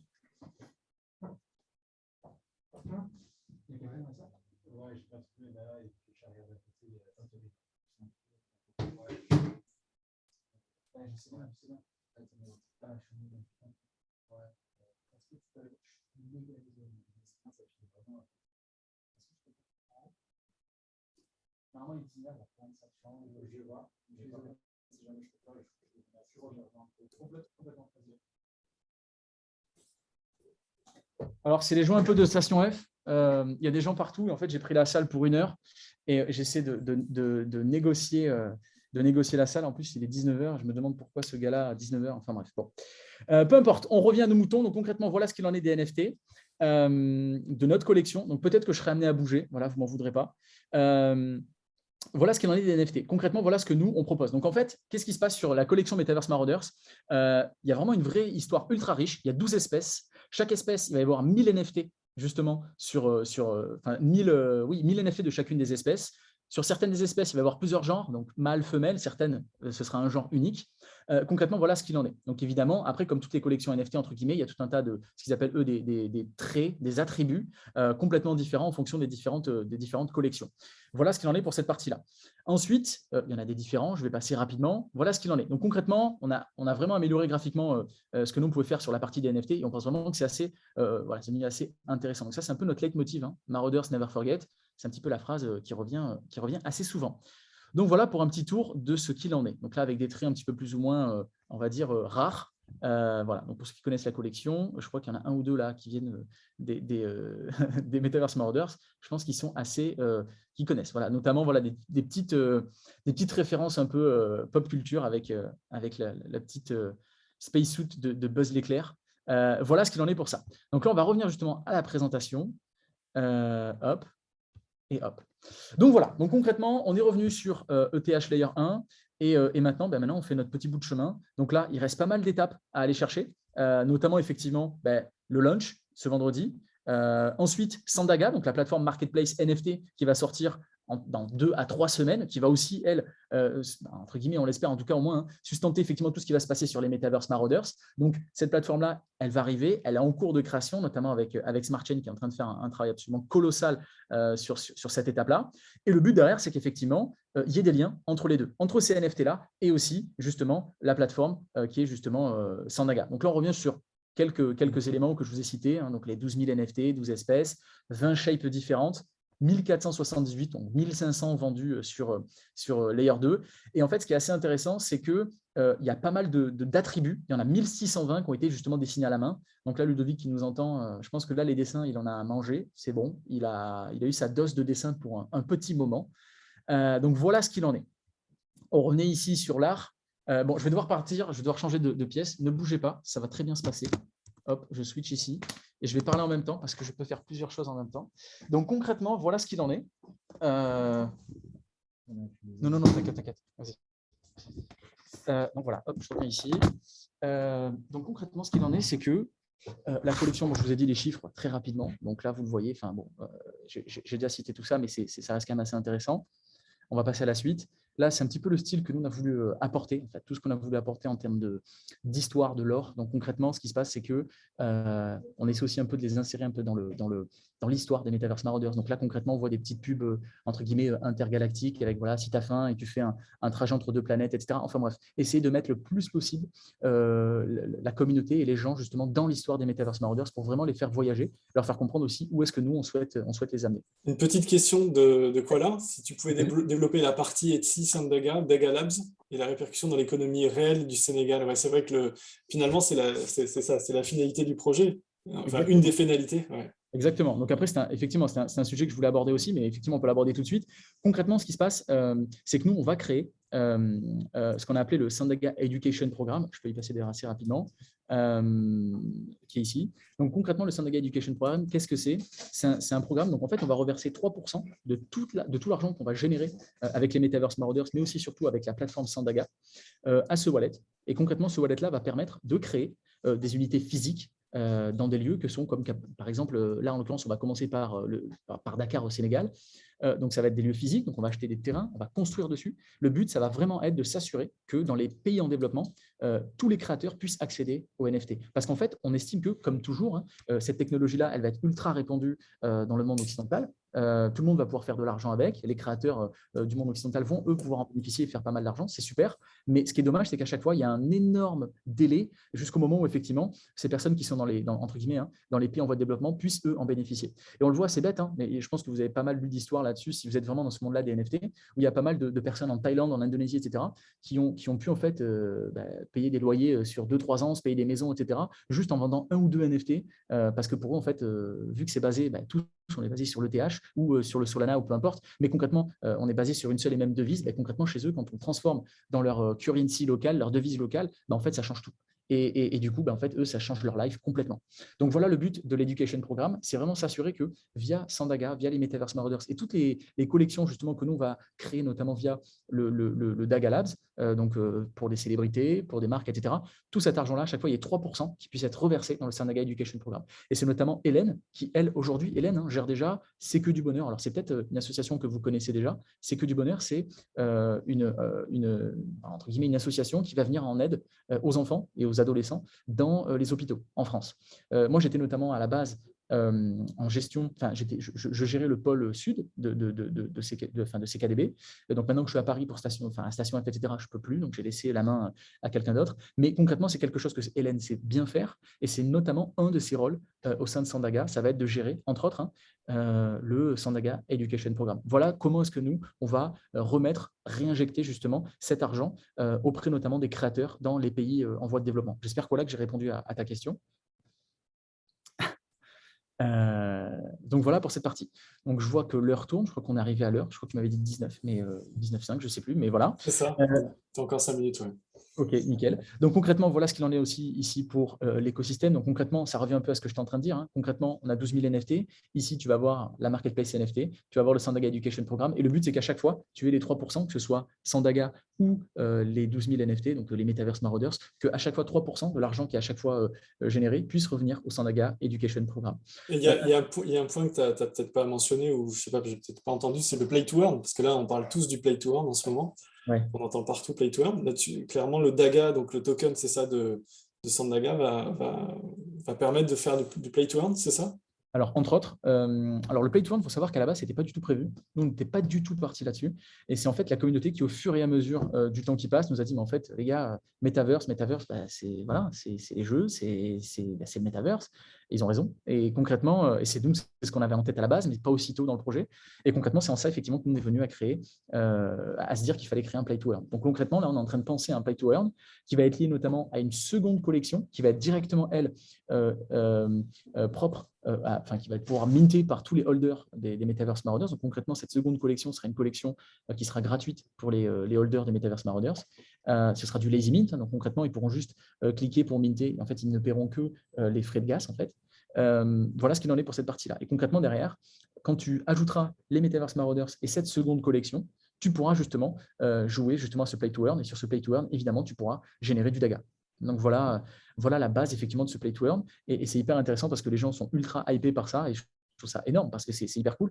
Et donc du coup, on a un peu, on est vraiment en train de se concentrer pour faire un truc qui va vraiment répondre à ce qu'ils veulent parce que voilà, c'est quand même quelque chose qui est pas mal demandé. Et je sais quand même, les gens connaissent il y a pas mal de Play to Earn qui sont quand même sympas. Donc le but, n'est pas de faire un Play to Earn parmi d'autres, mais un truc assez sympa. Donc du coup, il y a un système de gaming qui permettra de rémunérer les gamers. D'accord.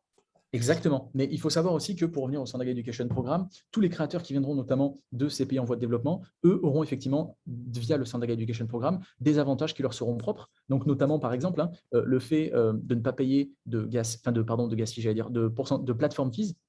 C'est-à-dire qu'en fait, quand tu es vendeur sur la plateforme, tu payes, tu as des 2,5% par exemple sur OpenSea, ce genre de choses-là. Eux n'auront rien à payer là-dessus parce que justement, ils font partie de ce Sandaga Education Programme. Et aussi, il y aura une page dédiée justement à tous ces créateurs que nous, on aura en plus sélectionnés, qu'on pourra mettre en avant. C'est par exemple sur OpenSea, il y a des créateurs qui sont mis en avant tous les jours sur la page d'accueil. Ce sera un peu le même système avec effectivement des créateurs qui seront mis en avant. À savoir notamment que sur Sandaga, ça ne sera pas que des collections qui seront effectivement dans ce cadre-là. Ce ne sera pas que des collections qui seront issues du Sandaga Education Programme. Il y aura toutes les autres collections NFT, donc des Bored Ape, des CryptoPunk, etc., tant que c'est sur ETH, etc. Sachant qu'en plus, là j'avance un petit peu sur ce qu'on était censé faire, histoire de bien finir dans les temps, sachant qu'en plus, sur Sandaga, la marketplace NFT, ce qui va se passer, c'est qu'on va ajouter un nouveau layer, une nouvelle blockchain, quasiment tous les 10 jours à peu près. Donc là, on va débuter sur layer 1. 10 jours après, on aura Arbitrum, layer 2. Petit clin d'œil parce qu'on était quand même à la base là-dessus. Et puis ensuite, on va ajouter tous les 10 jours un nouveau layer ou une nouvelle blockchain pour s'assurer effectivement de proposer un maximum de collections et répondre à un maximum entre guillemets de volume en termes de NFT. Incroyable. J'en ai pour ça. Alors après, tu as un petit côté aussi sur la partie utilité. Donc concrètement, sur l'utilité, quand tu as un Metaverse Marauders, tu pourras effectivement, quand il sera dans ton wallet, lorsque tu seras sur la plateforme, la marketplace Sandaga, tu pourras effectivement vendre tous les NFT que tu veux, même des Bored Ape, même des CryptoPunk, peu importe quoi que ce soit, pas forcément des Metaverse Marauders, mais parce que tu en as un dans ton wallet, alors tu ne paieras aucun fee sur la plateforme également. Alors qu'aujourd'hui, par exemple, sur OpenSea, c'est 2,5%, par exemple. Voilà, donc tout un tas d'avantages comme ça. Je l'ai dit, sur le DAGA Labs, il y aura du whitelisting sur des collections. voilà, on est en train de discuter avec des vraies grosses restas américaines. Donc, voilà, ça peut être hyper intéressant ce genre de projet-là et surtout d'être whitelisté. Et je pense que c'est une véritable utilité pour les détenteurs de Metaverse Marauders. Il y a plein d'autres utilités. Voilà, je ne vais pas tout citer là, mais concrètement, il y en a pas mal. Je vous laisse aller voir le site Metaverse Marauders. Donc, metaverse-marauders.com. Il y a pas mal de choses à voir. Et le site est plutôt sympa. Ce n'est pas moi qui l'ai fait et je peux vous dire, franchement, il est assez sympa. Et comment on fait pour s'en procurer aujourd'hui alors? Alors aujourd'hui, c'est soit le marché secondaire actuellement, donc du coup sur OpenSea, sur toutes les plateformes qui supportent voilà, le TH Layer 1, ERC20. Et ensuite, à partir de vendredi, donc il y aura la sale qui aura lieu vendredi. Alors là, on est en train de se tâter à faire sur l'heure. Donc ce sera entre 20h et 22h ce vendredi. Donc concrètement, voilà, il faudra être présent. Et en plus, il y aura une forme un peu spéciale de vente qui sera liée notamment à l'histoire. Donc, ce que je peux dire, c'est qu'en fait, tous les NFT ne seront pas disposés à la vente ce vendredi-là. Il y aura une petite partie, voilà, seulement. Donc voilà, concrètement, c'est ce qui va se passer. Donc du coup, voilà, vendredi sur metaversemarauders.com et voilà. Et après, je vois également qu'il y a des airdrops de Daga, mais ça, c'est peut-être dans un deuxième temps ou plus tard, ou déjà, ça a déjà été fait peut-être. Exactement. Non, en fait, le DAGA, c'est quelque chose qui va être mis en place. Ça, c'est prévu pour 2022. Donc là, pareil, on est déjà en train d'échanger avec Smart Chain à ce sujet-là pour la création justement du token et de la tokenomics, dont notamment parlait Junior et Victor tout à l'heure, qui est ultra importante évidemment. Donc ça, c'est ce qui est en train d'être mis en place. Ce sera disponible effectivement en 2022. Et pour tous les holders, entre autres, ce sera une des particularités, des utilités du Metaverse Marauders. Ce sera qu'effectivement, à un instant T, on fera un snapshot, donc une photo, pardon, à un instant T, des adresses qui disposeront d'un Metaverse Marauders dans leur wallet. Et effectivement, on enverra des DAGA de façon totalement égale à chacun des différents détenteurs. Donc, s'il y a 5 Metaverse Marauders dans un wallet, il recevra 5 fois la valeur de base. Voilà. Excellent. Bah, écoute, c'était intense. Merci beaucoup. Merci Ryan. Tu as vu, j'ai essayé de tout condenser, David, de tout dire. Je n'ai pas pu tout dire, mais voilà. J'ai essayé aussi d'être un peu cool au début pour que ce soit intéressant. Mais voilà. Non, c'était pas mal, vraiment, vraiment bravo. Et puis j'ai hâte de revoir donc la suite, peut-être d'ici 6 mois ou un an, enfin même pour Junior, hein, enfin l'équipe. Je vous proposerai aussi de revenir d'ici quelques temps. Donc encore merci beaucoup, merci Ryan. Et je vous propose de passer à la suite donc avec Mathieu pour Stardom. Mathieu, on avait convenu que je te passais les slides. Est-ce que tu souhaites peut-être introduire d'abord en quelques mots et puis quand tu veux, quand je mets les slides. La parole est à toi et tu me dis. Oui, alors est-ce qu'on m'entend bien déjà? Impeccable. Ça va. Bon, alors déjà l'introduction, je félicite Ryan et Junior pour leur projet. C'est vraiment passionnant, il y a beaucoup d'idées. Ça, c'est vraiment passionnant pour tout l'écosystème, entre guillemets, de la blockchain, pas seulement de mon projet ou du leur, mais c'est bien. Donc, c'est en plein essor et on rentre vraiment dans l'idée qu'effectivement, on est à peine au balbutiement de l'univers crypto. Donc, franchement, bravo à eux et je leur souhaite tout le succès. Voilà. Alors, moi, pour la petite présentation, je m'appelle Mathieu Parot. Alors, comme eux, je ne suis pas issu directement du secteur financier, mais quand même un petit peu. Je suis juriste de base, donc avec une formation complète en droit suisse, bachelor, master en droit, avec une spécialisation en droit bancaire et financier. Donc, c'est un petit peu ce lien naturel que j'ai avec le secteur financier. J'ai également un postgrad en fusion-acquisition d'entreprise et je démarre en mars un postgrad en droit bancaire digital avec tout l'aspect justement crypto, token, aspect digitalisation d'une banque. Parce que c'est vrai que comme on est en plein essor de ce secteur-là, il n'y a pas tellement de supports légaux qui existent encore par rapport à ces finalités. On est à peine de nouveau au balbutiement justement de l'univers légal des cryptos et autres dans certains pays. Donc, également. Voilà, peut-être enlever le micro parce que... je crois que là, on a un petit problème de personne qui n'a pas fermé son... Ouais, c'est quoi là? Ah mince. Je l'ai vu. Ça y est. Désolé Mathieu, vas-y, je te laisse reprendre. Non, c'est rien. Donc voilà, avec ce projet crypto, justement, ça rentre pile poil dans mon domaine d'activité, en tout cas pour l'aspect légal. Donc, je suis cofondateur de Stardom avec mes deux associés, Bader Miloud et Antoine Sillet, qui, eux, pour le coup, sont issus du domaine financier. Donc, voilà, à nous trois, on arrive vraiment à compiler ces compétences juridiques, financière. On est aidé par Smart Chain également, qui fait alors un merveilleux travail. Ils ont une vraie expertise. On est réellement content de les avoir. Ils nous mettent en place tous les aspects justement blockchain qui nous manquent. Et à nous tous, on forme une équipe formidable. Voilà un petit peu pour l'introduction sur ma personne et celle de mes associés. Je te laisse peut-être démarrer la première diap. Yes. Comme ça, on y va direct. Tu me dis, est-ce que vous voyez l'écran Stardom? Oui.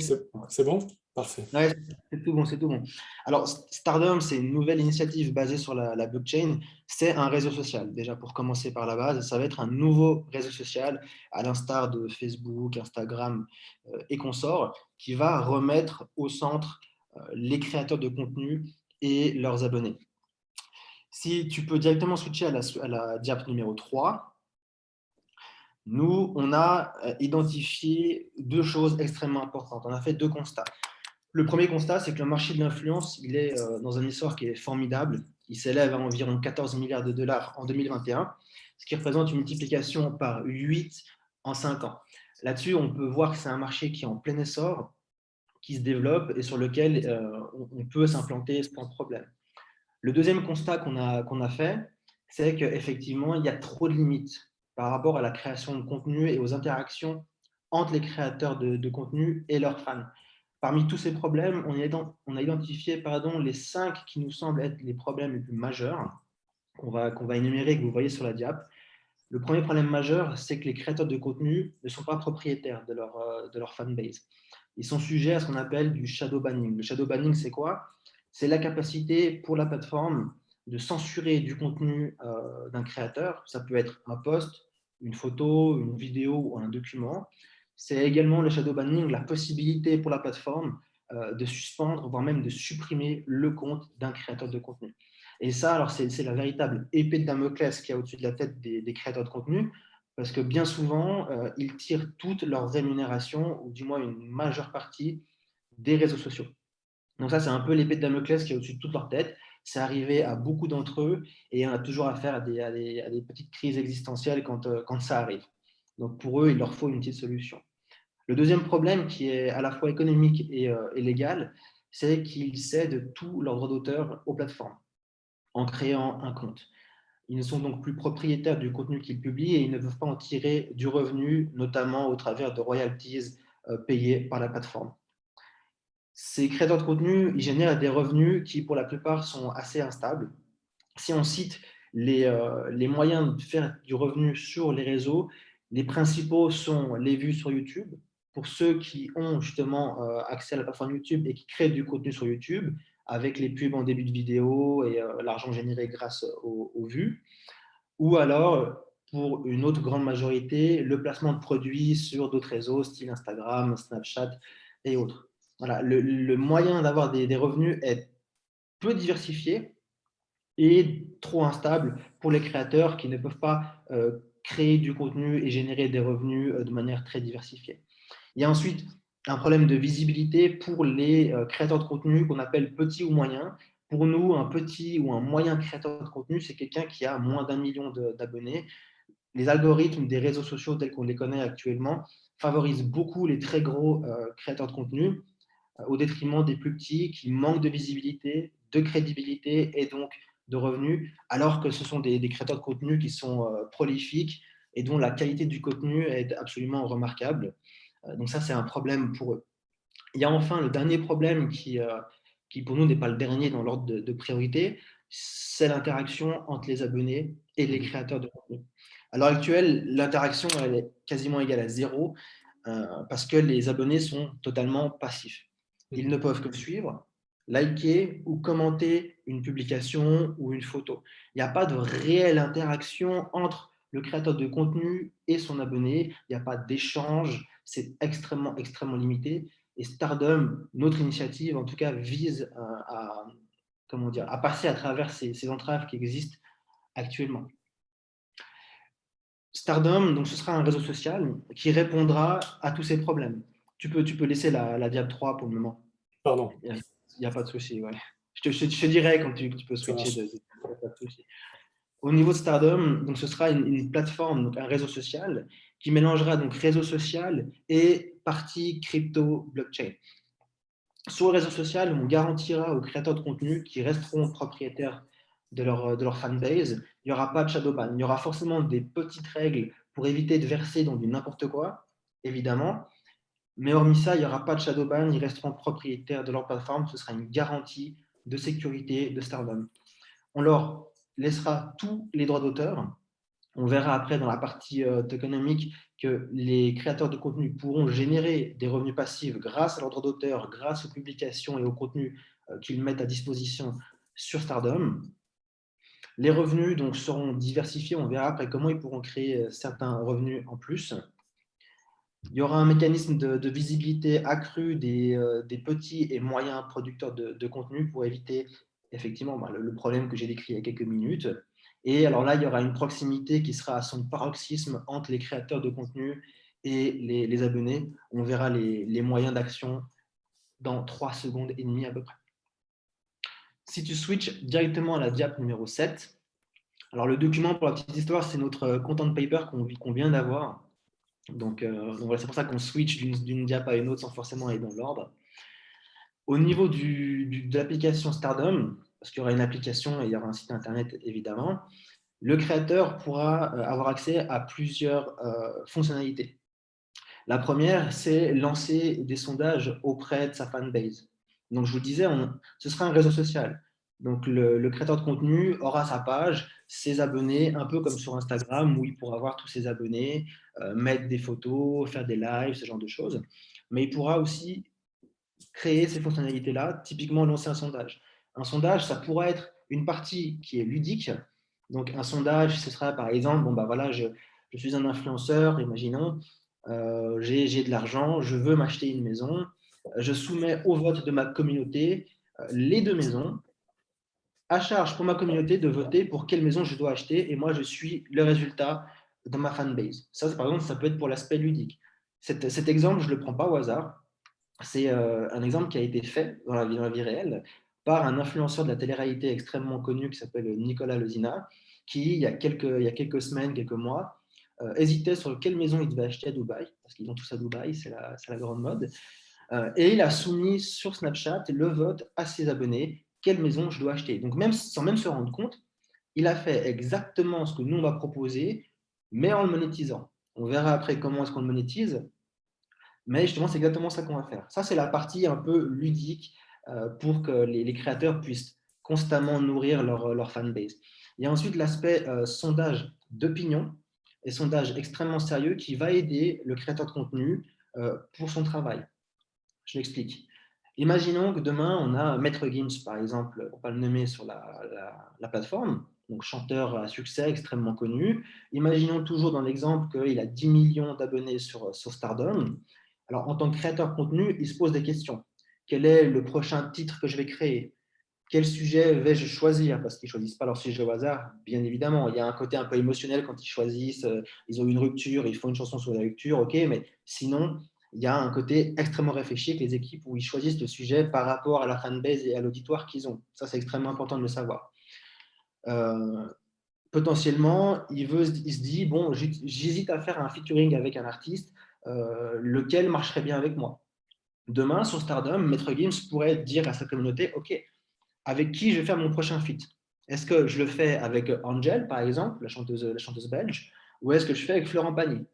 Et là, on va assister à un mécanisme extrêmement intéressant qui est à la fois la participation des fans à l'activité du créateur de manière très, très active, mais il y a aussi pour le créateur de contenu un moyen extrêmement simple de sonder sa fanbase et de savoir où orienter son contenu. Parce que forcément, si sur les 10 millions d'abonnés, il y en a 8 millions qui votent pour Angel, je ne crois pas que le featuring, il va le faire avec Florent Pagny. Au contraire, elle va se dire, OK, ma fanbase, elle attend ça de moi. Elle attend ça de moi, je vois où elle veut que je m'oriente. Donc, pour ma fanbase, je vais m'orienter de ce côté-là. Sûrement, je ferai également des vues qui seront quasiment garanties parce que j'ai déjà 8 millions de personnes qui sont prêtes à avoir un featuring entre Angel et moi. Mais en plus, l'effet que ça induit derrière, c'est que forcément, il fera plus de ventes et donc plus d'argent. Donc, Stardom pourra lui servir pour orienter son contenu. Même chose pour un YouTuber, que ce soit pour du gaming, que ce soit pour un tuto beauté, que ce soit pour d'autres activités. on peut étendre ça à n'importe quel créateur de contenu. Le créateur de contenu pourra également financer ses propres projets. On a à l'heure actuelle des créateurs extrêmement connus et qui ont déjà des millions et des millions d'abonnés sur différentes plateformes et qui, eux, à l'heure d'aujourd'hui, ont à cœur de financer des projets, disons, très, très humains, notamment à travers des fondations, soit pour l'écologie, pour les enfants, pour la recherche médicale. Et donc, leurs abonnés, ils pourront leur proposer de participer et de financer ces projets grâce à l'écosystème Stardom et à son jeton qui s'appellera le Follow. Vous le voyez sur la diap, dont on parlera dans quelques minutes. Les créateurs de contenu pourront également proposer des abonnements premium à leurs fans. Alors ça, ce sera plutôt des super fans qui voudront prendre cet abonnement. Pourquoi? Parce que grâce à cet abonnement, les fans auront accès à du contenu exclusif. Donc, si moi, Maître Gims, je ne suis pas un super fan, peut-être que je ne prendrai pas son abonnement, je prendrai l'abonnement de quelqu'un d'autre. Mais voilà, ces fans-là auront accès à du contenu exclusif. Dans ce contenu exclusif, il y a typiquement, alors là, je suis le troisième à en parler ce soir, mais la création de NFT, que des créateurs pourront eux-mêmes créer, par notre biais, bien sûr, mais ils pourront nous soumettre l'idée qu'ils veulent, l'idée qu'ils ont, et nous pourrons créer les NFT et puis les monétiser sur la marketplace de l'entreprise. Ils pourront enfin être récompensés et récompenser leurs abonnés, parce que vous le verrez dans quelques minutes, plus il y a d'abonnés qui arrivent, plus il y aura de jetons dans l'écosystème et une répartition se fera entre le créateur de contenu et les abonnés. Concrètement, si on va à la diapo suivante, concrètement, quand un créateur va rejoindre Stardom, il aura dans les mains ce qu'on appelle un welcome pack. Ouais, je vais attendre que tu remettes. Ouais. Je fais hop. On doit glisser. Yes. C'est bon. Magnifique. C'est bon, ouais. Il aura un welcome pack, c'est-à-dire un pack où il aura justement des jetons de l'écosystème Stardom, donc du follow, qui pourra répartir comme bon lui semble entre ses abonnés. Donc il pourra dire, OK, ma communauté, je suis sur Stardom, rejoignez-moi parce qu'il y a ça qu'on peut faire ensemble. Et à leur arrivée, les abonnés, ils peuvent avoir une répartition des tokens décidée par le créateur. Donc ils ont tout de suite des tokens de notre écosystème. Ça, c'est extrêmement important. On l'a vu ensuite, rien de nouveau, le créateur pourra proposer des abonnements, la création des NFT et engager les abonnés par rapport à des votes, des contenus exclusifs dont je vais vous parler dans la prochaine diapo. Au niveau des abonnés, je t'attends. Au niveau des abonnés, l'utilisation elle sera alors inverse. L'abonné qui arrive sur l'écosystème Stardom, il y a toute la partie réseau social où, comme pour Facebook ou Instagram, l'abonné n'aura pas besoin d'acheter du follow pour créer ses comptes et utiliser comme bon lui semble le réseau social. Il y aura la partie blockchain crypto où là, l'achat de follow sera nécessaire pour avoir accès aux fonctionnalités. On parlait, la première de ces fonctionnalités, c'est être acteur du marché de l'influence. Donc, grâce au follow, voter, acheter des NFT, prendre les abonnements premium, c'est grâce au follow que tout ça se fera.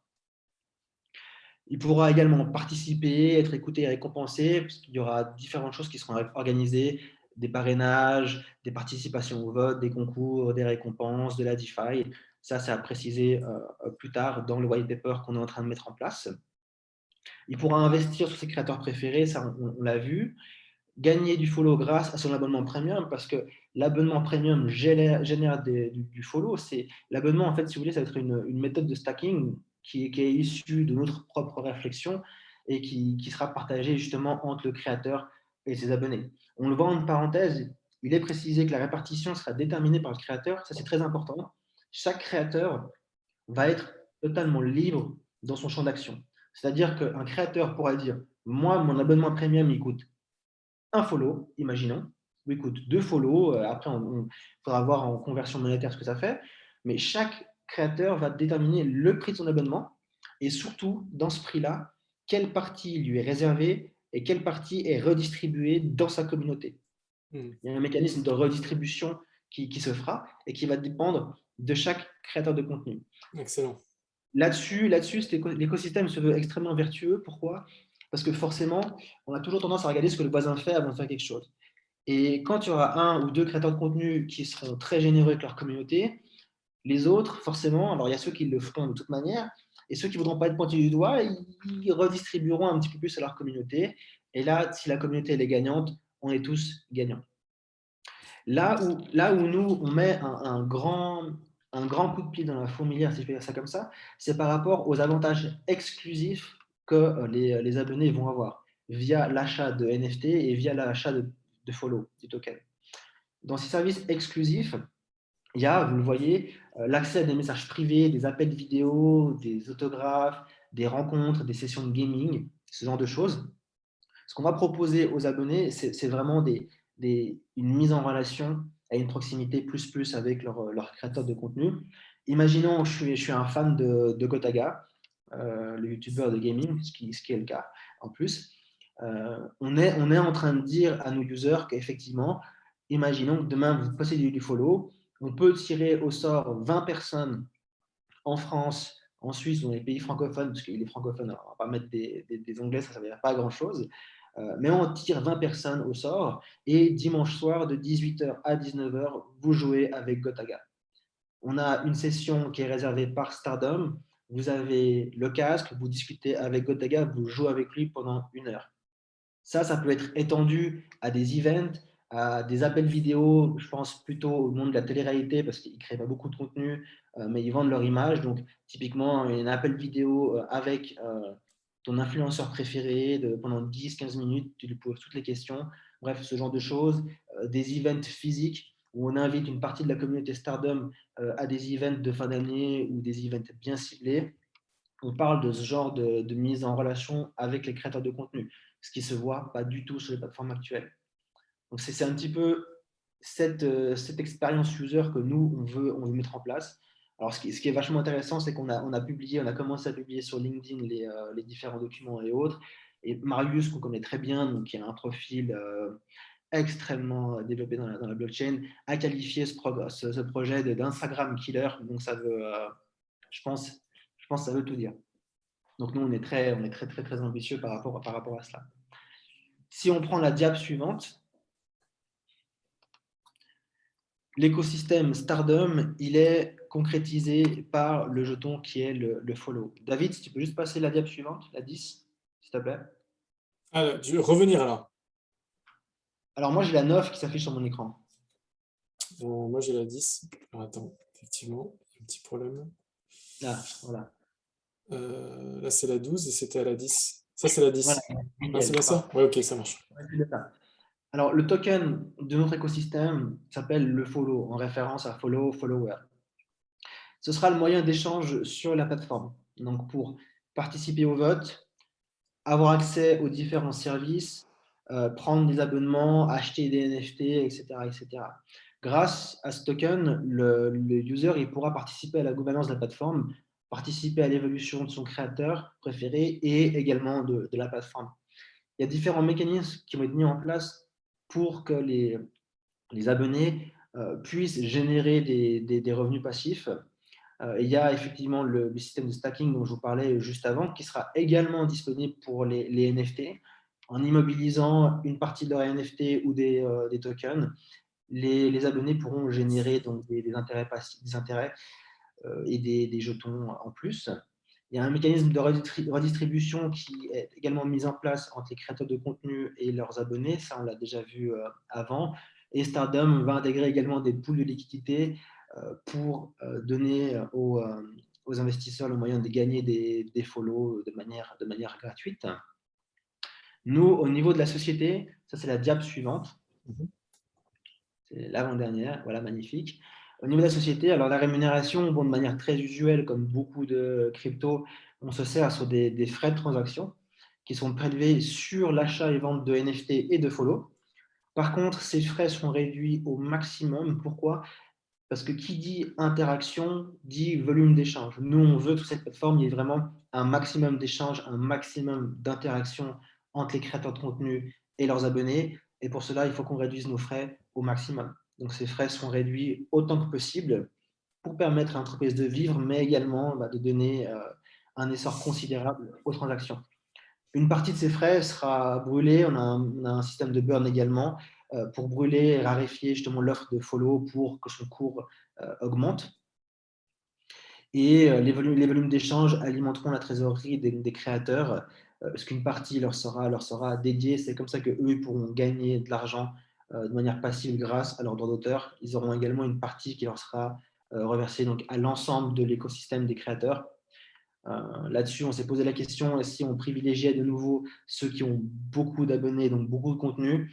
Il nous est apparu que ça allait être contraire à l'intérêt la mise en place et l'idée générale de Stardom, donc ce sera réparti de manière égale entre tous les créateurs.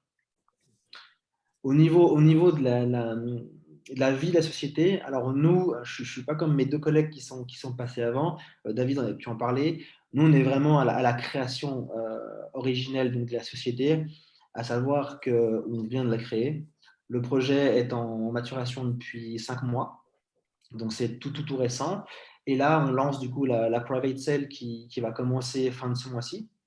Nous, on est parti pour pas avoir trop non plus d'investisseurs dès le début. Donc, on est limité à 500 000 dollars le montant de la levée. À l'heure actuelle, on est déjà à 350 000 de levée. Donc, avant même d'avoir commencé la private sale, alors c'est super, il y a un réel engouement qui se fait. Là, vous voyez la timeline donc pour 2022 où on va poursuivre notre évolution. Au niveau de la partie tokenomics, ce que je peux vous dire à l'heure actuelle, c'est qu'on n'a pas encore choisi sur quelle blockchain on va aller se positionner. On a reçu pas mal d'offres. On est en train de regarder laquelle serait la plus à même de nous accueillir et aussi comment est-ce qu'elle pourrait contribuer justement à notre développement. Donc là, c'est en négociation, mais tous ces détails seront mis online sur notre channel Discord et nos pages. Donc voilà, c'est pas comme mes prédécesseurs où ils ont déjà des années d'ancienneté. Là, on est à la création. Ça va très vite. On est content, il y a un réel engouement. Et en tout cas, on se réjouit de mettre ça en place et de proposer des solutions un peu meilleures que celles qu'il y a sur le marché à l'heure actuelle. Excellent, excellent. Merci beaucoup, Mathieu. Tout d'un coup, j'ai pas été coupé. Je te remercie. C'était très clair. Et du coup, aujourd'hui, donc, ce qu'on peut faire, c'est quand même suivre votre compte, peut-être Twitter ou Alors là, Discord. Tu as parlé d'un Discord, j'ai entendu. Oui, tout à fait.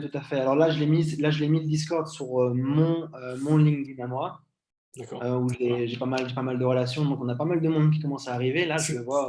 Si tu veux mettre le Discord sur le lien le chat, le lien du Discord sur le chat, ça peut être. Mais oui, n'hésitez pas à aller faire un tour. Et puis peut-être aussi, si vous voulez poser des questions à Mathieu, n'hésitez pas à ouvrir votre micro. Ouais, avec grand plaisir. Sinon, je vais démarrer par une question. Ok. Du coup, petite question, notamment par rapport à, je vois, en fait, c'est la suite de tes slides, en fait, c'est par rapport à l'équipe. Comment aujourd'hui vous avez constitué l'équipe, de qui elle est constituée, et puis comment tu comptes la staffer au fur et à mesure? Oui. Alors, ce qui est très important de savoir, c'est que Bader et Antoine, qui sont donc mes deux, Enfin, je mes mets deux associés. ouais. Pardon? Je mets justement la slide en Ouais. question. Ouais. Alors, il faut savoir qu'on est associés déjà dans la vraie vie avant Stardom. D'accord? On possède une entreprise ensemble. Dans laquelle donc, il y a justement l'aspect financier, c'est à peu près une vingtaine d'employés. Moi, de mon côté, j'ai mon cabinet juridique dont je suis le fondateur avec également une 25 employés. Donc, on a déjà l'expérience de création d'entreprise à succès pour le moment. Donc, on touche du bois pour que ça continue. Et donc, on sait un petit peu de quoi on parle à ce niveau-là. Il y a juste pour la partie tokenomique et autres, là, on se fait aider par SmartChain. Alors, nous, effectivement, pour la petite histoire, c'est assez drôle. On boursicote depuis un moment sur Binance et différents exchanges. Et ça fait 1 an et demi qu'on le fait.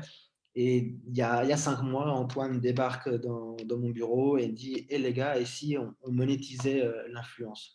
Puis là, on l'a regardé, on s'est dit « Ouais, va jouer dans ton coin, on verra plus tard. » Et en fait, en y réfléchissant, en se posant, on s'est dit « Non, mais attends, là, il y a un vrai truc à faire. » On a sondé un petit peu notre entourage parce que Bader, par exemple, a accès à beaucoup de monde qui sont très, très connus dans le monde des créateurs de contenu en France. Et c'est quelque chose qui a matché direct. Ils nous ont dit, ouais, ça, on aurait vraiment besoin. Donc, on a vu qu'il y avait un besoin. Il fallait étayer l'idée. Alors, on l'a étayé aussi grâce à SmartChain. on les remercie. Et c'est là qu'on est arrivé justement là où on en est à l'heure actuelle. Ça a été extrêmement rapide. Les échanges ont été prolifiques à souhait et franchement, on se réjouit. Après, au niveau de la mise en place, alors nous, on sera une société suisse basée à Genève. Donc ça, c'est extrêmement, extrêmement important. La société de base pour tout ce qui sera le personnel et la gestion opérationnelle au jour le jour sera à Genève. Le véhicule d'investissement, lui, Stardom, donc Invest, sera à Malte parce que la législation suisse est très restrictive en termes de crypto-monnaie. Donc, on va aller à Malte pour pas se confronter à toutes ces entraves-là qui nous ralentiraient beaucoup trop. Donc voilà, la banque qui sera connectée aux exchanges et autres sera à Malte. Pour le reste, ce sera à Genève en Suisse. Et du coup, ces compétences juridiques par rapport justement à toute la partie juridique, j'imagine que c'est une expertise que vous avez développée de par votre expertise justement aujourd'hui, mais où est-ce que vous avez dû faire appel à des avocats particuliers? Non, alors la chance, effectivement, c'est pour ça que je me dis que tout se goupille bien, c'est qu'effectivement, c'est ma formation, comme moi j'ai terminé il y a déjà 3 ans, donc il y a 3 ans, je ne savais pas que j'allais en arriver là, mais j'ai toujours adoré le secteur financier et c'est ma spécialisation. Donc effectivement, on a eu la chance que je l'ai pour ne pas avoir besoin de passer vers un avocat externe. Parce que c'est vrai que même si le véhicule d'investissement, on le met à Malte, on reste sujet à plusieurs lois financières ici en Suisse qu'on a pu décortiquer. Donc on a pu justement regarder avec l'organisme de régulation et autres comment mettre ça en place sans se faire embêter, évidemment, c'est toujours ça le but.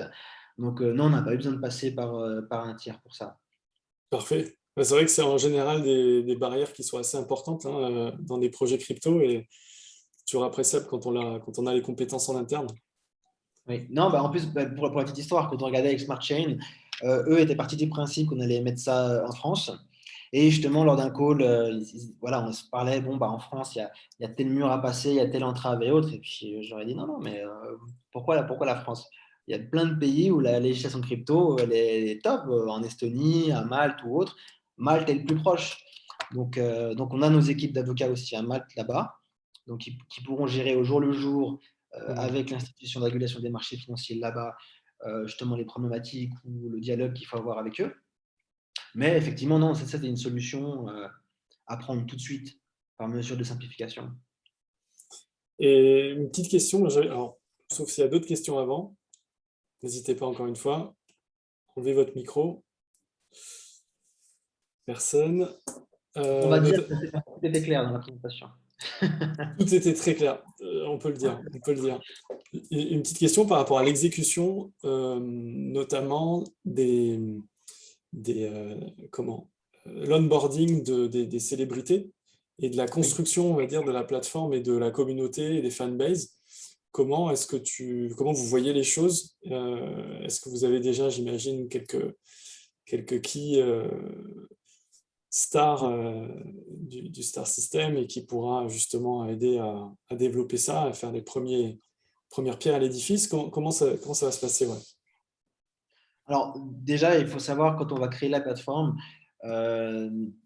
tout type de créateurs de contenu pourront rejoindre et créer justement un compte créateur. D'accord. Là-dessus, on va juste, la condition, ça forcément, quand ils créent leur compte, ils envoient la demande et c'est notre staff qui étudie la demande pour voir s'ils rentrent dans les conditions pour avoir un compte créateur. La condition, alors, elle va être extrêmement simple, c'est le nombre d'abonnés.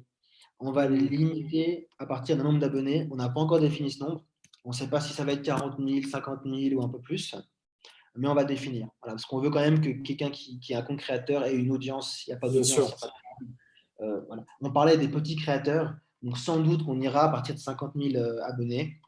Parce qu'à partir de 50 000 abonnés, je veux dire, il y en a ne serait-ce que 15 000 qui rejoignent la plateforme, c'est super.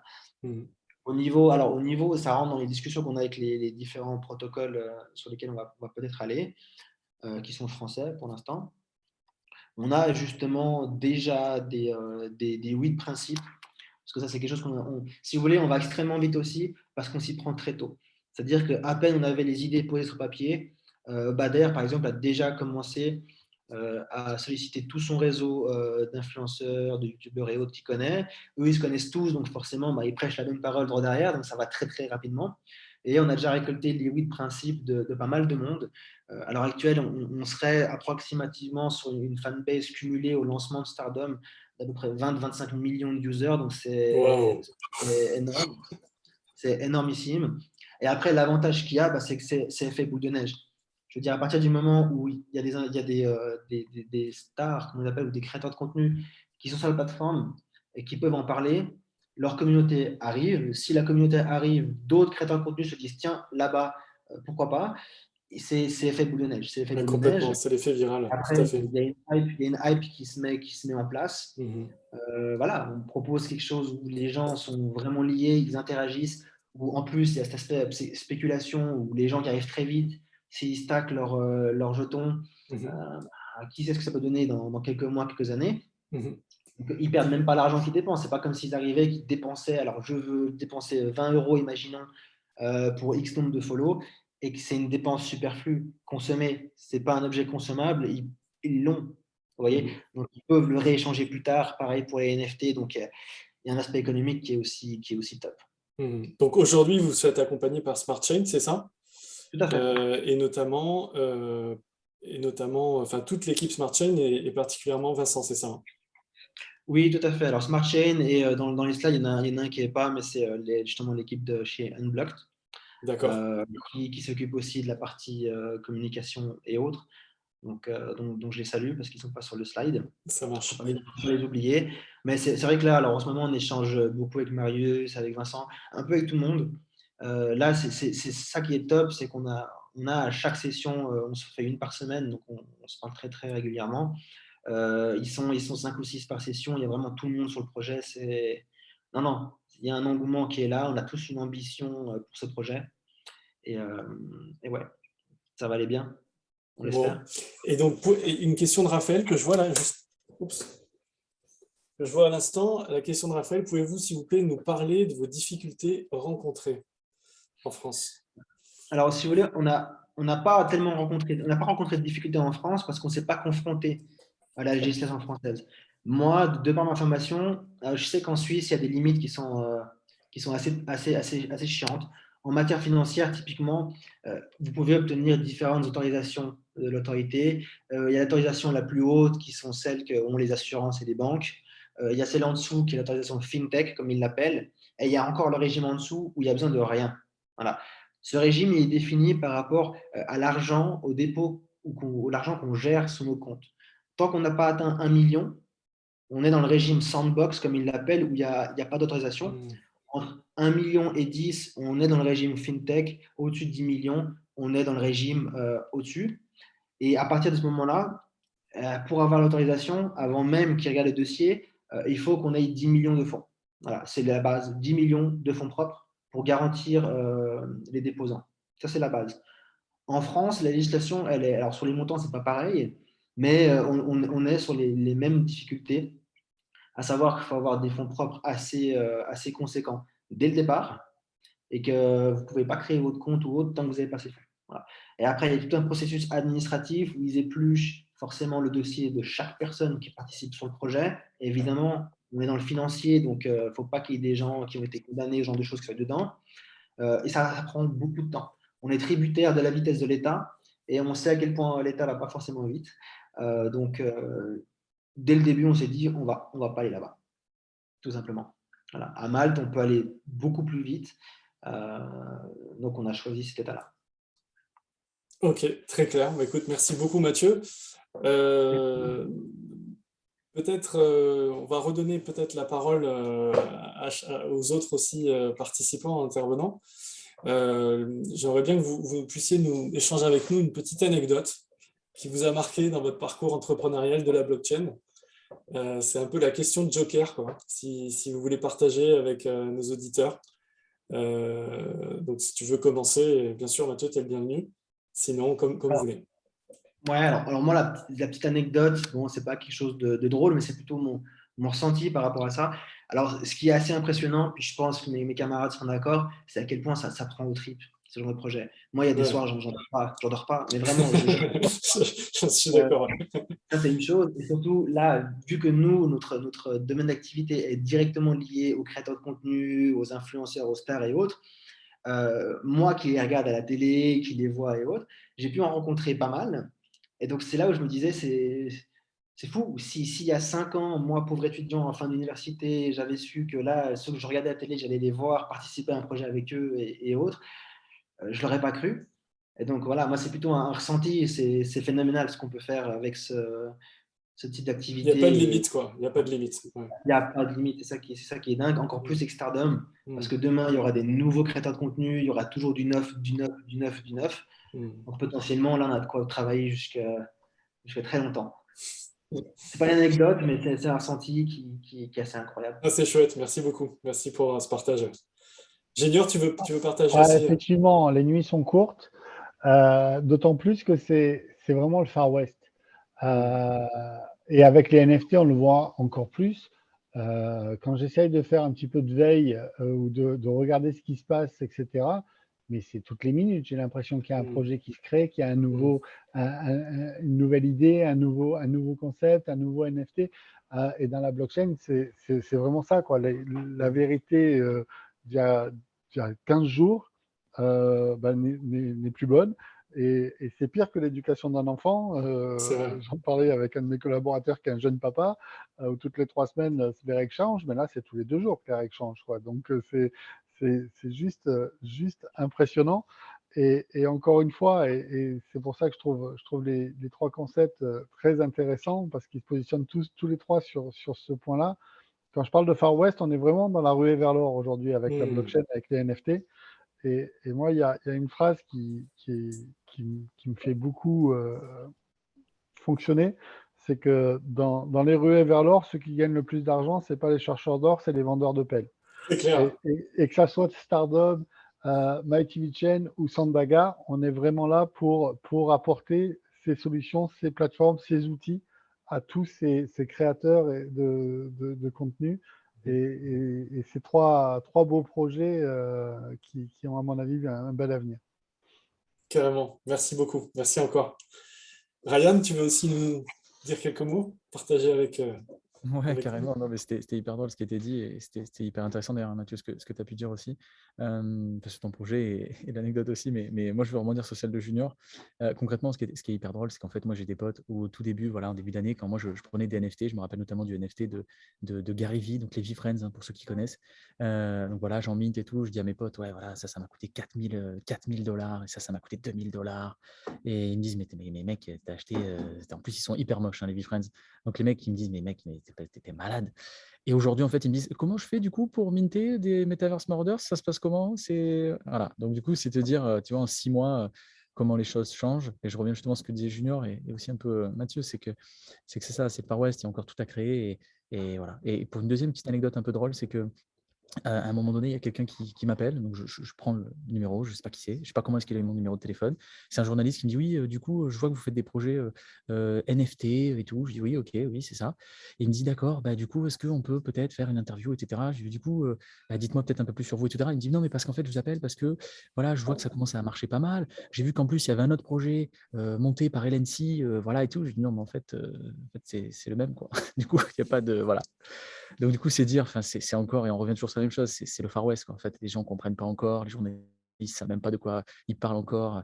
Voilà, donc il y a tout à créer. Et comme le dit Junior, hein, je pense que voilà, on est en train de créer les pelles et il faut que les autres ils aillent miner, mais s'assurer que tout se passe bien parce qu'effectivement, voilà, il y a des déboires. Hein, je l'avais dit tout à l'heure sur les NFT, il y a un petit peu de déboires parfois, mais c'est aussi ça qui est intéressant. Et je pense que tout va s'écrémer avec le temps. Excellent. Mais on va dire que c'est le mot de la fin. Merci beaucoup à tous les trois. Merci à tous Merci beaucoup. pour votre présence. Et puis à très bientôt, probablement d'ici 6 mois, 1 an. Ce serait bien de se retrouver et de refaire une petite discussion comme on a fait aujourd'hui. C'était excellent. Merci encore. Avec Merci grand beaucoup. plaisir pour plein de bonnes nouvelles. Exactement, j'en suis sûr. À très bientôt. Merci. Bonne soirée à Bonne tous. soirée. Au revoir.